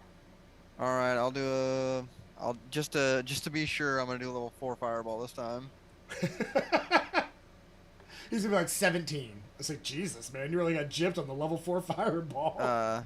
35 damage. Okay, yeah, that more than enough. But Rolo, now I need you to make 5 athletics even checks. though, like, so wait, if he's in the middle and then it's widening every time, it just falling. You gotta remember, it's an explosion. This stuff's flying everywhere. True. So he can't move, and we can. Yeah. True. So give me 5. But at this point, you have 100% light, and the creature at this point is crawling back up the wall and going back to the entrance at which it came and exiting through the tunnel hole. So there goes our exit plan. It doesn't want, if we go that way. It doesn't want any of that smoke. Just 10, 21, 17, 18, and 18. Okay, so the 10, we'll say, like, you knock it out of the way, all of a sudden one of them hits you, it makes you fall forward, and you hit the stone, and the stone falls off the thing and starts to roll. Denizens and Alinthi, you can both make dexterity saving throws to try to grab it before it rolls out of because it's rolling towards the exit. Yeah, I nat 1 to that, so. So Alinthi falls on her face. I died for it. What? I got a 5. Can we keep running, like, crawling after it? So it's like, in that, how fast it like is hitting and flying forward, it's clunk, clunk, and it's going towards the exit of the cave that the smoke just went through. I will give you both one more opportunity, but the DC is going up. Is it within 30 feet of me? Can I cast like Mage Hand? How much weight can Mage Hand? Because this thing's about 11 pounds. Okay, yeah, never mind. I can only do up to 10 pounds with Mage Hand. It's like Ryan planned that. Exactly. Anyway, I didn't want to make it too easy. Right. What'd you get? 14. 18. 18 is the DC. So, you get up to it, and right as it's about to go into the shadow of the exit, you stop it, and you're like, and you look up, and you see, like, hands, like, reaching out for you, literally, like, less than an inch from your face, and you can feel the coldness coming from it. I'm like scurrying backwards. And as that happens, you sit there for a second, and you're like, your eyes close, and you open back up, and the scar on your back is like searing pain. Ow. And this, whatever this is, it is interacting with your scar at this range, and I need you to make a wisdom saving throw. I'm tired of making saving throws. Oh, this is a saving throw kind of adventure today. A what saving? Wisdom? Wisdom. Oh, that's +8. So yeah, that's one of your saves. 23. 23? Okay. So you guys see Alinthi turn you said around. Only 3. Only 3? Well, oh, no. I guess you're just dead. So you How can it be a +8 and only roll only 3? I got a +8. Somehow I only got a 3. I think you just... The math isn't mathy? So either you suck at math, or you're going to be dead in like 2 seconds. Which is the case. Every time I'm counting on my So fingers. he's like, you suck at math. Okay, so... No, so yeah, you like mind, you just hear Alinthi. And as you hear that, you open your eyes and you kind of shrug it off, and you're about to drop the stone from whatever's happening, and you manage to catch it, and the shadow once again is like reaching out for you, and you just slowly like sweat dripping down your face. You just slowly back away. The further away from it you get, the less your scar hurts. It seems like the closer you are to whatever, like shadow, death, whatever it is, the worse it is for you. Which for most people that's probably the case. But that's more of a mental thing. That physically hurt you, and mentally hurt you. You'll be having nightmares about that. Denary was near me, right? Yeah, I would say Denary, as a flavor thing, Denary helped you snap out of it by pulling you back. Denary, take this, please. All right, take it. so you guys take it back, set it back in where it needs to go. The ceiling above you is now 100% open. I don't know if you guys have a way of flying out of here or what your plan is, but you're either going up somehow or you're going back out the door with the shadow. I mean, we've got some rope. We can try climbing. How high up do we need to go to exit? The original ceiling was 90. You probably blasted about 30 feet worth of rock and everything, so you're looking at over 120 feet to get I've got 50 feet of rope. To get up and out. Do we have multiple sections of rope? We can just tie them together. I would say... Have the bat fly it out. Have the bat fly it out. I think the bat's able to carry it. Have the bat fly it out. I like the idea. Yeah, so do I, but it's like, Jesus Christ, not a very strong bat. Find familiar doesn't solve everything. Listen, we need to go somewhere where I can get a I'm gonna kill that fucking bat. Situation. Yeah. Please. I mean, you have the lights. I mean, if you're careful, you could try to go back through the system and go out the other side, but you're gonna have to be very careful. I'd rather not get near that thing again. I'm gonna pull a Gandalf and I'm gonna light at the end of my staff. You shall not pass! Ugh, I don't know. I was like, I'm sorry, bud. He's resistant to it. That's a level 1 spell, and this is a level 100 Belrog, so... But it's okay. He brought his +5 to lightning sword, so... Right. Belrog still dies, and he leveled... Like, I told people, Gandalf going from gray to white is the perfect example of a low-level character leveling up from killing something way above its pay grade. Yes.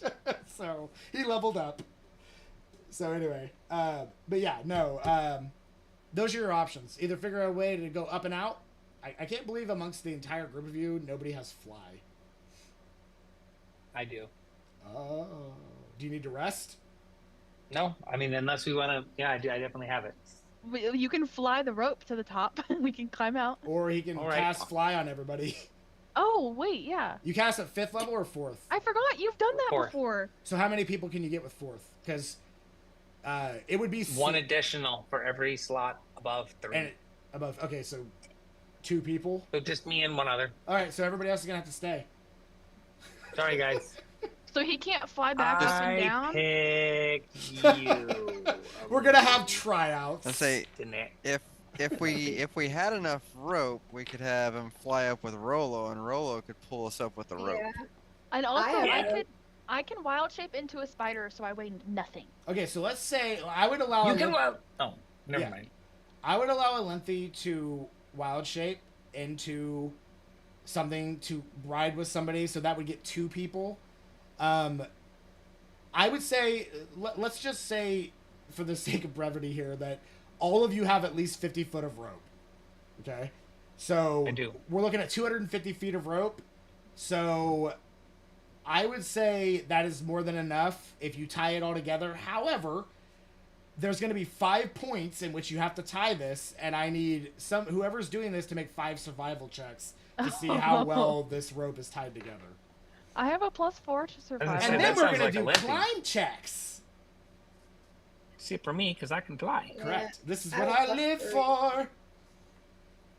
So who's doing the checks? Letty's like, not another damn saving throw. I was like, this is a saving throw kind of adventure. You only have a +1 to survival. So not... This is when you're...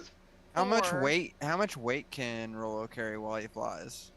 I'm just a tiny little gnome. I mean, I would say that the magic behind flight, that if you start getting, like, your weight's fine, but if you start adding anything additional, it's going to start weighing you down. Okay. I would say the magic adheres to who it's cast upon, and 50 pounds is still 50 pounds. So if you're free floating and somebody puts a 50-pound weight on you, you're probably going to start going down.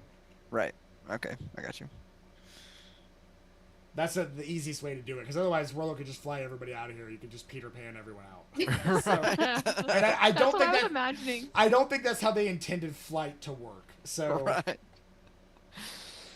it's like, oh, who cares about the gym? Oh, just like fucking muscle arm everybody up and out. Does anyone have a higher survival? I only have a +2. But I have I have 1. Channel Divinity. Would that help me with my survival? Channel Divinities usually that's cleric type thing, and it's usually something to do with like being against dead, or it gives you some type of special ability. It should tell you what your Channel Divinity abilities are. So using that Says would to gain proficiency with any skill or tool for 10 minutes. Oh yeah, if that allows you to have that, then I would say absolutely. So whatever your proficiency bonus is, you can add to your survival. So what is your guys' proficiency right now at your level? I think it's 4, right? 3. Three. Mine So it's says 3. +3. So you would be able to add 3 to your survival, and whatever you currently have on there already, I'm guessing probably not very much, and I don't think you're already proficient in survival. I have 3 now, so if I add 3, that'd put me at 6. So is your survival have a black circle or a clear circle? Clear. Okay, yeah, then you absolutely have 6. So, yeah, you're gonna want Denari tying the rope. So Denari, give me 5 survival checks. All right, Denari, let's fly on up there. Okay. Ooh, 22. good. 22 is good. 9, not so good. Oh no. 11. Okay, 2 more. Is that another 9? Yeah, Okay. it is. Another 11. Great. All right, everything seems good. Who's going first? Me. Can I fly down? Because I can fly for like a long time now. Yeah. And as people are climbing the rope, can I like kind of assist them? Fly next to them and I would say yes. give them advantage on go up. And we've already flown out Rollo. He's the heaviest. No, he flew. He gave it to Denari because Denari had to, Oh. I had to Denari has do to tie Denari the so that rope. she would do the ties. Wait, you couldn't have tied the rope all on the ground and then had You Rollo could have. hold it? You That's could what have. no, that's what I thought the plan was the That's whole what time. I thought that we were doing. I thought. Do you guys want to use a time token and redo it? No, that's what I thought the plan was. Not me. I cast it on Denari. Denari's flying. Why? We're gonna say that Denari's Why already. would she tie it in the air? I mean, why not? That sounds pretty. How does that that sounds make- pretty Not dope. tying it in the air. She's tying it to a surface. Like I thought this was to tie it to something up above. Yeah, but and we then have to tie all the links of rope together on the ground first, and then fly Rollo out. That was the plan that Jordan Yeah, came because up with. Rollo's strong. Regardless- and Rollo could pull us out. you guys went ahead with it and did the check. So unless somebody's using a time stone to Daenerys redo it, did the check All right. thinking it was on the ground. unless somebody's using a token, you've got a 9, an 11, a 22, and a 9. I mean, at this point, we might as freaking well. Hopefully, we I've roll never better. seen anybody roll so many 9s in my entire life. Are you sure you're not rolling a D12? Somebody they did a whole campaign and they named it after it. So I have seen people roll a lot of 9s. That is true. I'm just mainly being silly, but I've never seen Daenerys roll that many 9s. Really, not I even rolled when a she two. was Yeah, you're trying having to a seduce what's his face. You're having a shitty rolling night for sure. I really am. I'm about to restart this app. Okay, well, I'm at top. Who's climbing? I'm a spider. I don't. Do I even have to climb? Can I just climb Yeah, on she the can just wall? you can just climb onto me. Yeah, and then I'll fly with her on me, and then I'm gonna give advantage to anybody who's Okay. climbing. So I need have to like physically help them up. I need 3 checks from Daenerys. This is for size. 3 from Daenerys, 2 from Jorvik, and 5 from Rollo. And they all have advantage. The DC is going to get higher as the checks go up. So Daenerys, give me 3. Athletics, because you're not going to be able to acrobatic up the rope. So give me check me out, just going up the rope, check it out, and just going up the rope with your legs. He's not going to be able to acrobatic that shit. So Wait, I thought he flew me up. Oh, I'm sorry. Okay, yeah, you're Daenerys good. flying. Daenerys flying. So Make up your mind. well, this is, you guys have. He like, said it. He said it. Go back. No, okay. So Jorvik, I need 2 for your size. Rolo, I need 5. Olympia, you're a spider. I'm a cat. All right, so yeah, All right, here we go. with advantage. I can't see what that is. It's 13. 13. Okay. And then one more. One more. 16. Okay. Jorvik, you almost slip multiple times, but Krevlin's able to keep you stabilized and get you to the top. Rolo, I need 5 athletics checks with advantage. Alright. Although, I don't know how well Krevlin's going to be able to stabilize you, but that's okay. 22. Right. 22 on the first one. Okay. The help action. Well, I'm not stabilized. Just helping 15 him. on the second. Uh-huh. Thank God for advantage, because you would have already fallen. That's a good one. 27 on the third. Okay, 2 more. Oh, yeah. 27 again on the fourth. And then last one. Nat 20. Okay, First nice. roll. All right, so the rope, as you get to the top, like, this rope is like it's not gonna last much longer, and it gets to the point where it's about to snap, and I guess everybody at the top kind of like collectively like holds it and like tries to hold it together. Krevlin, you're able to get Rolo to where he can get his hand on the edge of the rock, but the rope itself just snaps and just like falls all the way down. Nobody's able to catch it, so you lost all that rope, but you're all at the top. Nice. I'll just fly back down and grab the rope. Yeah, you can do that. One part of it is like completely gone. Though, One so. 50-foot section. Yeah, is so 100. toast. So 200. So 200 foot of rope. You just fly it back up. Wow, fly is so convenient. All right, so it's kind of like, like what do we do before cell phones? Like what do we do before flying? All right, so all right. Die. Yeah, die. All right, you make it back to the top of the rope. The stone is in place. You are out above now of this like open crater, and you kind of like get to the edge where you're gonna have to go over more, like more area, but it's not as much rock climbing as it is crawling. Like you don't need climb gear to do this, but it's gonna take a while to get. Well, some of you do, some of you don't. But I missed all of that. I froze. so you're up out of it, but you're still surrounded by mountain. Because this is not just like, there's not just a giant hole in the middle of the land. It's inside a giant crater covered by mountain, which is another reason why people can't really find this place. And there is like, it's still dark out, and there is remnants of fog and everything. But the light, the moonlight that's shining in here, once the sun has risen, that light it'll be full reflective sunlight. It won't just be the moonlight coming in. So, which essentially, the moon is the sunlight. Moonlight is sunlight, just reflecting off the moon, so it still charges the stone, just not as much as the actual daylight. So, yeah. So you guys are able to get up, and you'll just have to climb out of the other area. It's not. It takes a long time. Like you're probably doing that until daybreak, but you're able to get to the top, tired, almost exhausted, but checks aren't needed because a lot of it you can walk, but it just takes forever. So you get back to the top, and you can see going back down the other area, it's a lot easier going back down because there's a lot of areas you can just kind of like slide to, jump to, slide to, jump to, or fly if you still have it, but that does eventually fade. Oh, and it's a me, Mario. It's a me, Alenti. So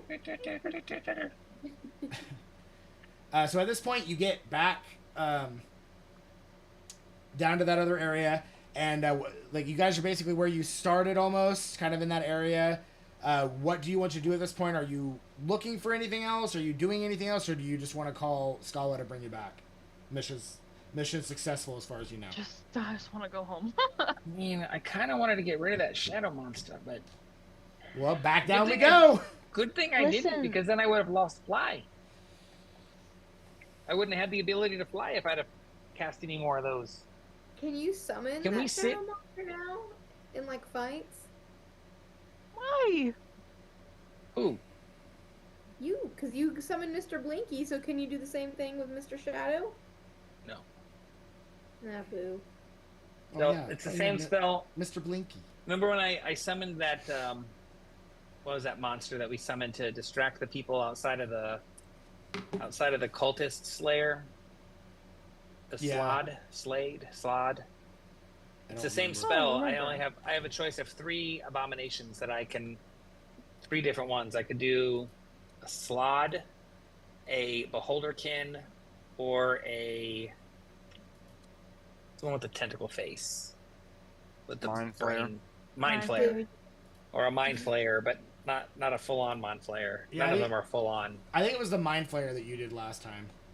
No, it was the Beholder. Mr. Blinky. No, I'm talking about not before Mr. Blinky. No, it was the Slod, because it was fast. It was the speed, because I wanted it to be like drawing them away. Yeah, I think you had just told us that you could summon a Mind Flayer, but maybe you didn't ever do it. Yeah, I've never done the Mind Flayer. Because I remember you talking about it. Okay, so I can, but I haven't. Yeah, so right. Jorvik, so let's just sit here for a minute, and if I sit here for a minute, I can cast another spell. So maybe just let me sit for a spell. Is it safe enough to like long rest and get all of our spells back? I mean, you certainly could. You guys have. I'd like to. With the juice from the stone, you probably have another day before. Olympia, I've been noticing something that we were talking about proficiencies, and in character, I'd say I've noticed that you could be more proficient at a couple of things. What are you trying to say? I'm saying that. I pulled up your character sheet so that I could see your description that you made, so I could draw you. And under proficiencies, it says no choice has been made. It means that you can go into your character thing and you can pick. There's 2 proficiencies that you can pick that you haven't picked yet.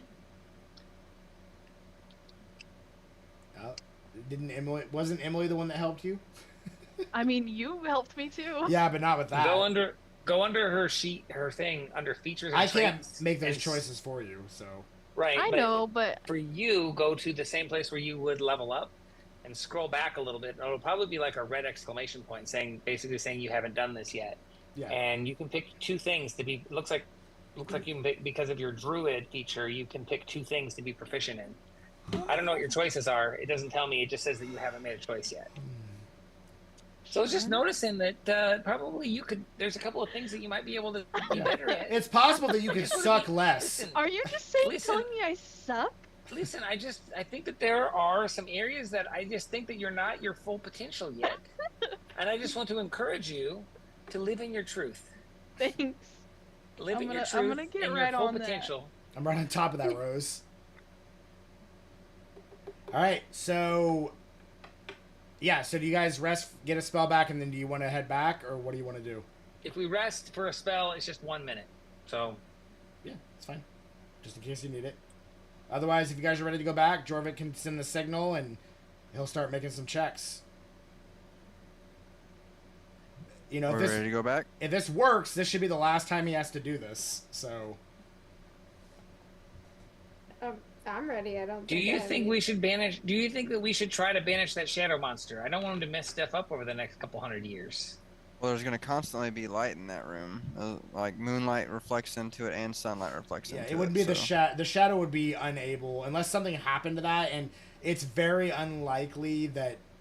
So maybe we should leave it, and then that way, over the next couple hundred years, if anybody starts getting a little bit curious, they're gonna not want to. So over however long a period of time, like rock has been rained upon, like broken down, crumbled on top of itself to the point that happened. So that's it. The likelihood of that happening in 200 years is probably slim to none. Okay. But it's up to you. You guys do whatever you want. There's absolutely, you're not the only ones that know about the Sun Temple. Also, based on the what you fucking did previously to get the Time Stone, there's going to be potential that people in a different timelines know what happened. So keep that in mind. Yes. So let's leave the smoke monster. I think he's a good Be a guardian. little bit of a deterrent. Yeah. All right. So you get your spell back, Jorvik. Who wants to go first? Jorvik has to go last. I'll go I'll go first. Not this again. You guys hold hands and go together. No, not two at once. And then they I'll die. go second. All right, Denari. Okay, Jorvik, 2 Arcana checks. 18 and 12. The familiar Denari's gone. 18's fine. I'm going back. Rolo, you're next. 16 and 14. Okay, Rolo, I need. He'll be back. I Rolo, lost Garrus. I need. He just soup. Just falls in some French onion soup. And is that cabbage? Maybe there's some cabbage in there. All right, Rolo. I need a D100. Basically, a 100 percentile die. 88. Okay. You through. Olympia, you'll technically have to go next. No, that's fine. All right. 27 Okay. and 13. All right. She's gonna shoot herself. You like twirl like a print like a I don't know like Like a ballerina. ice skating ballerina princess and you perfectly into the rift. No explosion. That's the smoothest sailing you've seen yet. You're like PTSD looking around for floating shit and vomit as you're flying through the timeline. Oh yeah, I'm scared. Like it's almost not enjoyable. Because I'm so scared. You're kind of like, oh, I think I'm okay, and then all of a sudden you just see Rolo's giant ass go right past you. No. Going much, and you swear you hear like a like he farts as it goes by. Sick. I can't hear you, Ryan. I can't hear you. Nope. Still can't hear you. What's happening? We're falling apart.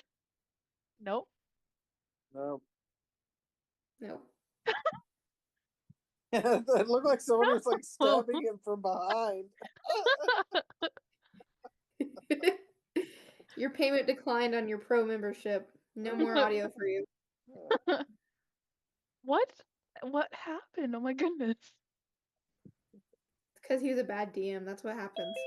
Karma. That's what he gets for making me look at Evelyn's Rolo's back. butt. You're back just in time for the technical difficulties. Give me Ryan a is sec. mute now. Can you Oh, hear there me? you go. You're back. You're back. Very Hello? weird. That's very weird. Oh. You're gone again. Oh, you're back again. That's very weird. All right. Do I sound Stop. fine? Yeah. You sound fine. Okay. Yeah. I have no idea what that was. Okay. Kicked me off. What happened?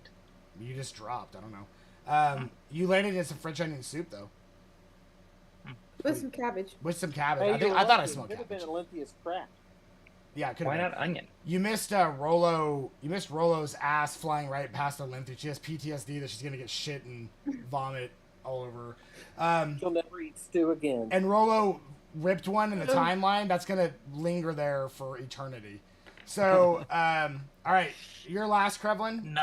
That's another deterrent for anybody to go steal that. Exactly. If they go to that time and place. So that's it. Okay, so Jorvik 20 20 and then 20 and total. a 14. Okay, 20. So Krevlin, you gracefully into the rift. Everybody, Rolo, you come out a little rough, but you're mostly on track. You kind of like come off probably about 30 feet from everyone else and like slam into a table, and the table just quickly like puts itself back together and places itself back up because you're in the Like a glove. Yep. So just a Rolo-sized table. It was perfect. Okay. So, yeah, at this point, you're all back.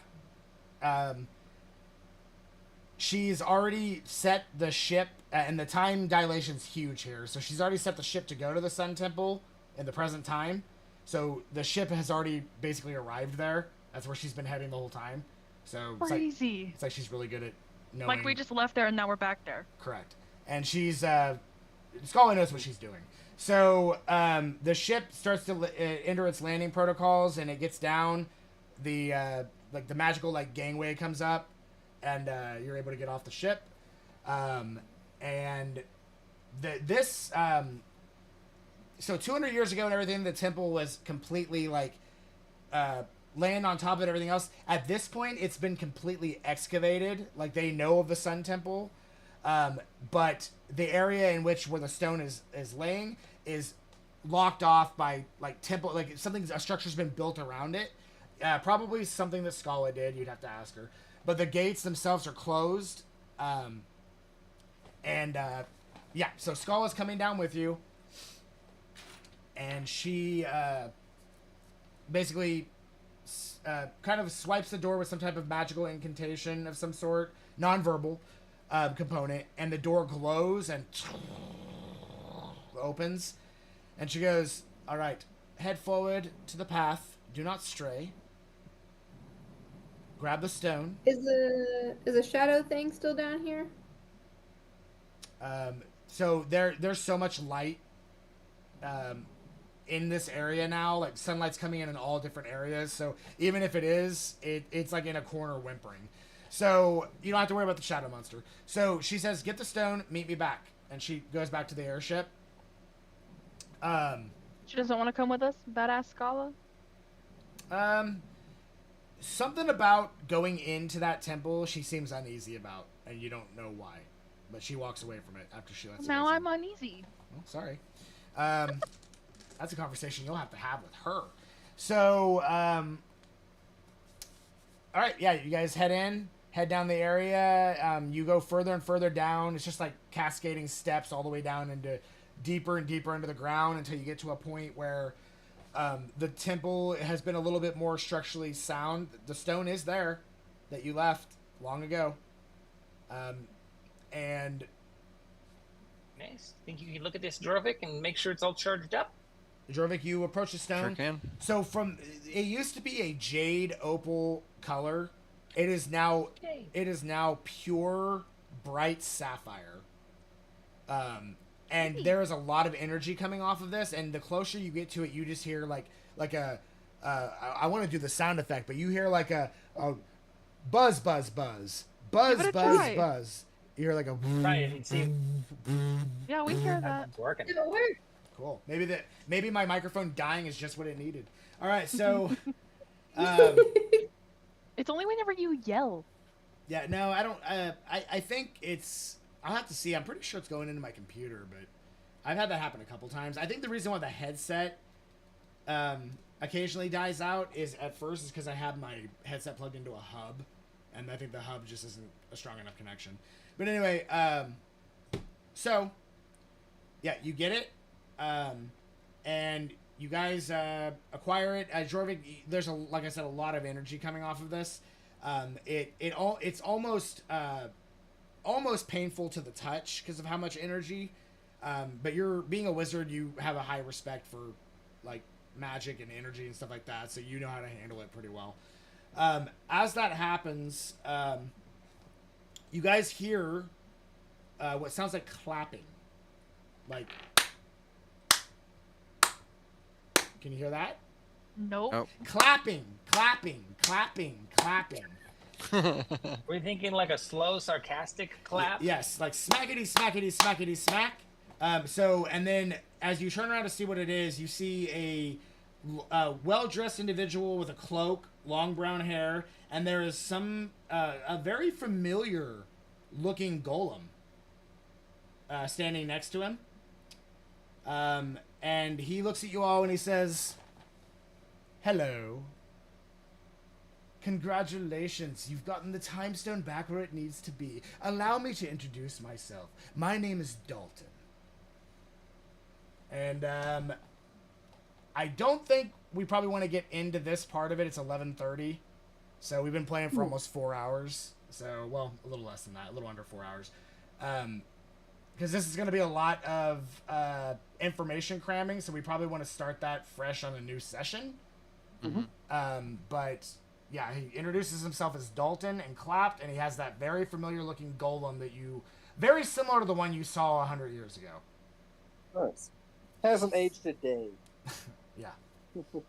So, but yeah, Dalton, I can describe Dalton as a very good looking individual. He's kind of like a long brown haired John Stamos. Very good looking guy. Think of Patrick Swayze in Roadhouse. Not quite as rugged as Patrick Swayze in Roadhouse, but definitely gives off a lot of charisma and a very like confident vibe. Does he look like he ripped somebody's throat out in a bar fight? No, he doesn't quite look like that. Okay. Yeah. Or next to a pond, which is where I think he did it to that other guy. So. Does he look like he's really good friends with Sam Elliott? Absolutely. Okay, just wanted to make sure. Could be the same guy. Does it look like he works for Monroe? Dalton says, listen, be good, be willing, be nice. Just be nice. Until it's time to not be nice. Yeah, until it's time to not be nice. When will that be? You'll know. I'll tell you. I'll tell you. Yes, you need to watch Roadhouse. Such a good movie. So you would get this entire conversation. Yeah. The original one. Yeah, the original Roadhouse is probably on YouTube for free. Yeah, there you go. Go Swayze. I'll get right on It's that. actually really good. Yeah. Yeah, you have not lived life until you've gone Swayze. I mean, It's a good bad movie. Yeah, it's definitely old. Listen, I know Swayze. I know Dirty Dancing. It's definitely. Yeah, there you go. It's definitely old. It's an old movie. Oh well, he but does it's some good. Dirty Dancing on this, like you know. Yeah, sure. If you want to call it that. I don't think it even went into his because in the new one they went more into his background as UFC. I don't think they ever went into his background on where he learned to fight and all that. Sam Elliott taught him. So, No, I did it go into that? He was into philosophy. Y'all, we don't. I think he's just a self-trained badass. Like probably just dealt with a lot of like shitty although times the real, in life. I don't know where I heard this. The We're real spoiling. star, the real badass, and the real star of that movie is his lawyer who got him off for after ripping somebody's throat for self-defense. Got him off on self-defense after ripping somebody's throat out in a bar fight. And also, the guy pulled a gun on him. Also murdering, like 8 other people. But they were all bad. Sam Elliott said, "What are you supposed to do when someone puts a gun in your face? You got 2 choices, and you can." I can't remember what the first choice was, but the second one was kill the MFer. Yeah. So he chose option 2. It wasn't his fault that he was hooking up with the guy's wife. He didn't know the girl was married. Yeah. Yeah. Asshole. Gosh. Always blame Swayze for everything. I love It's not his that. fault. I love that movie though, because it's like the dude just walks up to him and stabs him with a knife, and he just looks down at it like, "Is that all you got? A little knife?" He's like, he doesn't even give a shit. Yeah, Swayze's like totally badass. In Yeah. Yes. The Jake Gyllenhaal one was good, but it's nothing like the original. Yeah. No. I liked it for what it was, the new one, but it doesn't even hold a candle to the original. Mm-hmm. Have you heard the Bill Murray story about it? Huh. So Bill Murray, every time Bill Murray knew the guy who's married, who was at the time married to Kelly Lynch. Yeah. Who plays his love interest in that. So every time that would come on TV, even if it was like 2 o'clock in the morning, he would call Kelly Lynch's husband. And he'd be like, "Hey, like, you might want to know this, but you might want to turn it on TBS right now because that Pat Swayze guy, he's just really giving it to your wife." That sounds like something Bill Murray would do. That's so great. That's hilarious. Oh, it's so great. All right, it's the so best prank ever. I'm gonna go ahead and end the stream itself, guys. Thanks for tuning in. We'll see you on the next one. And watch Roadhouse. And watch.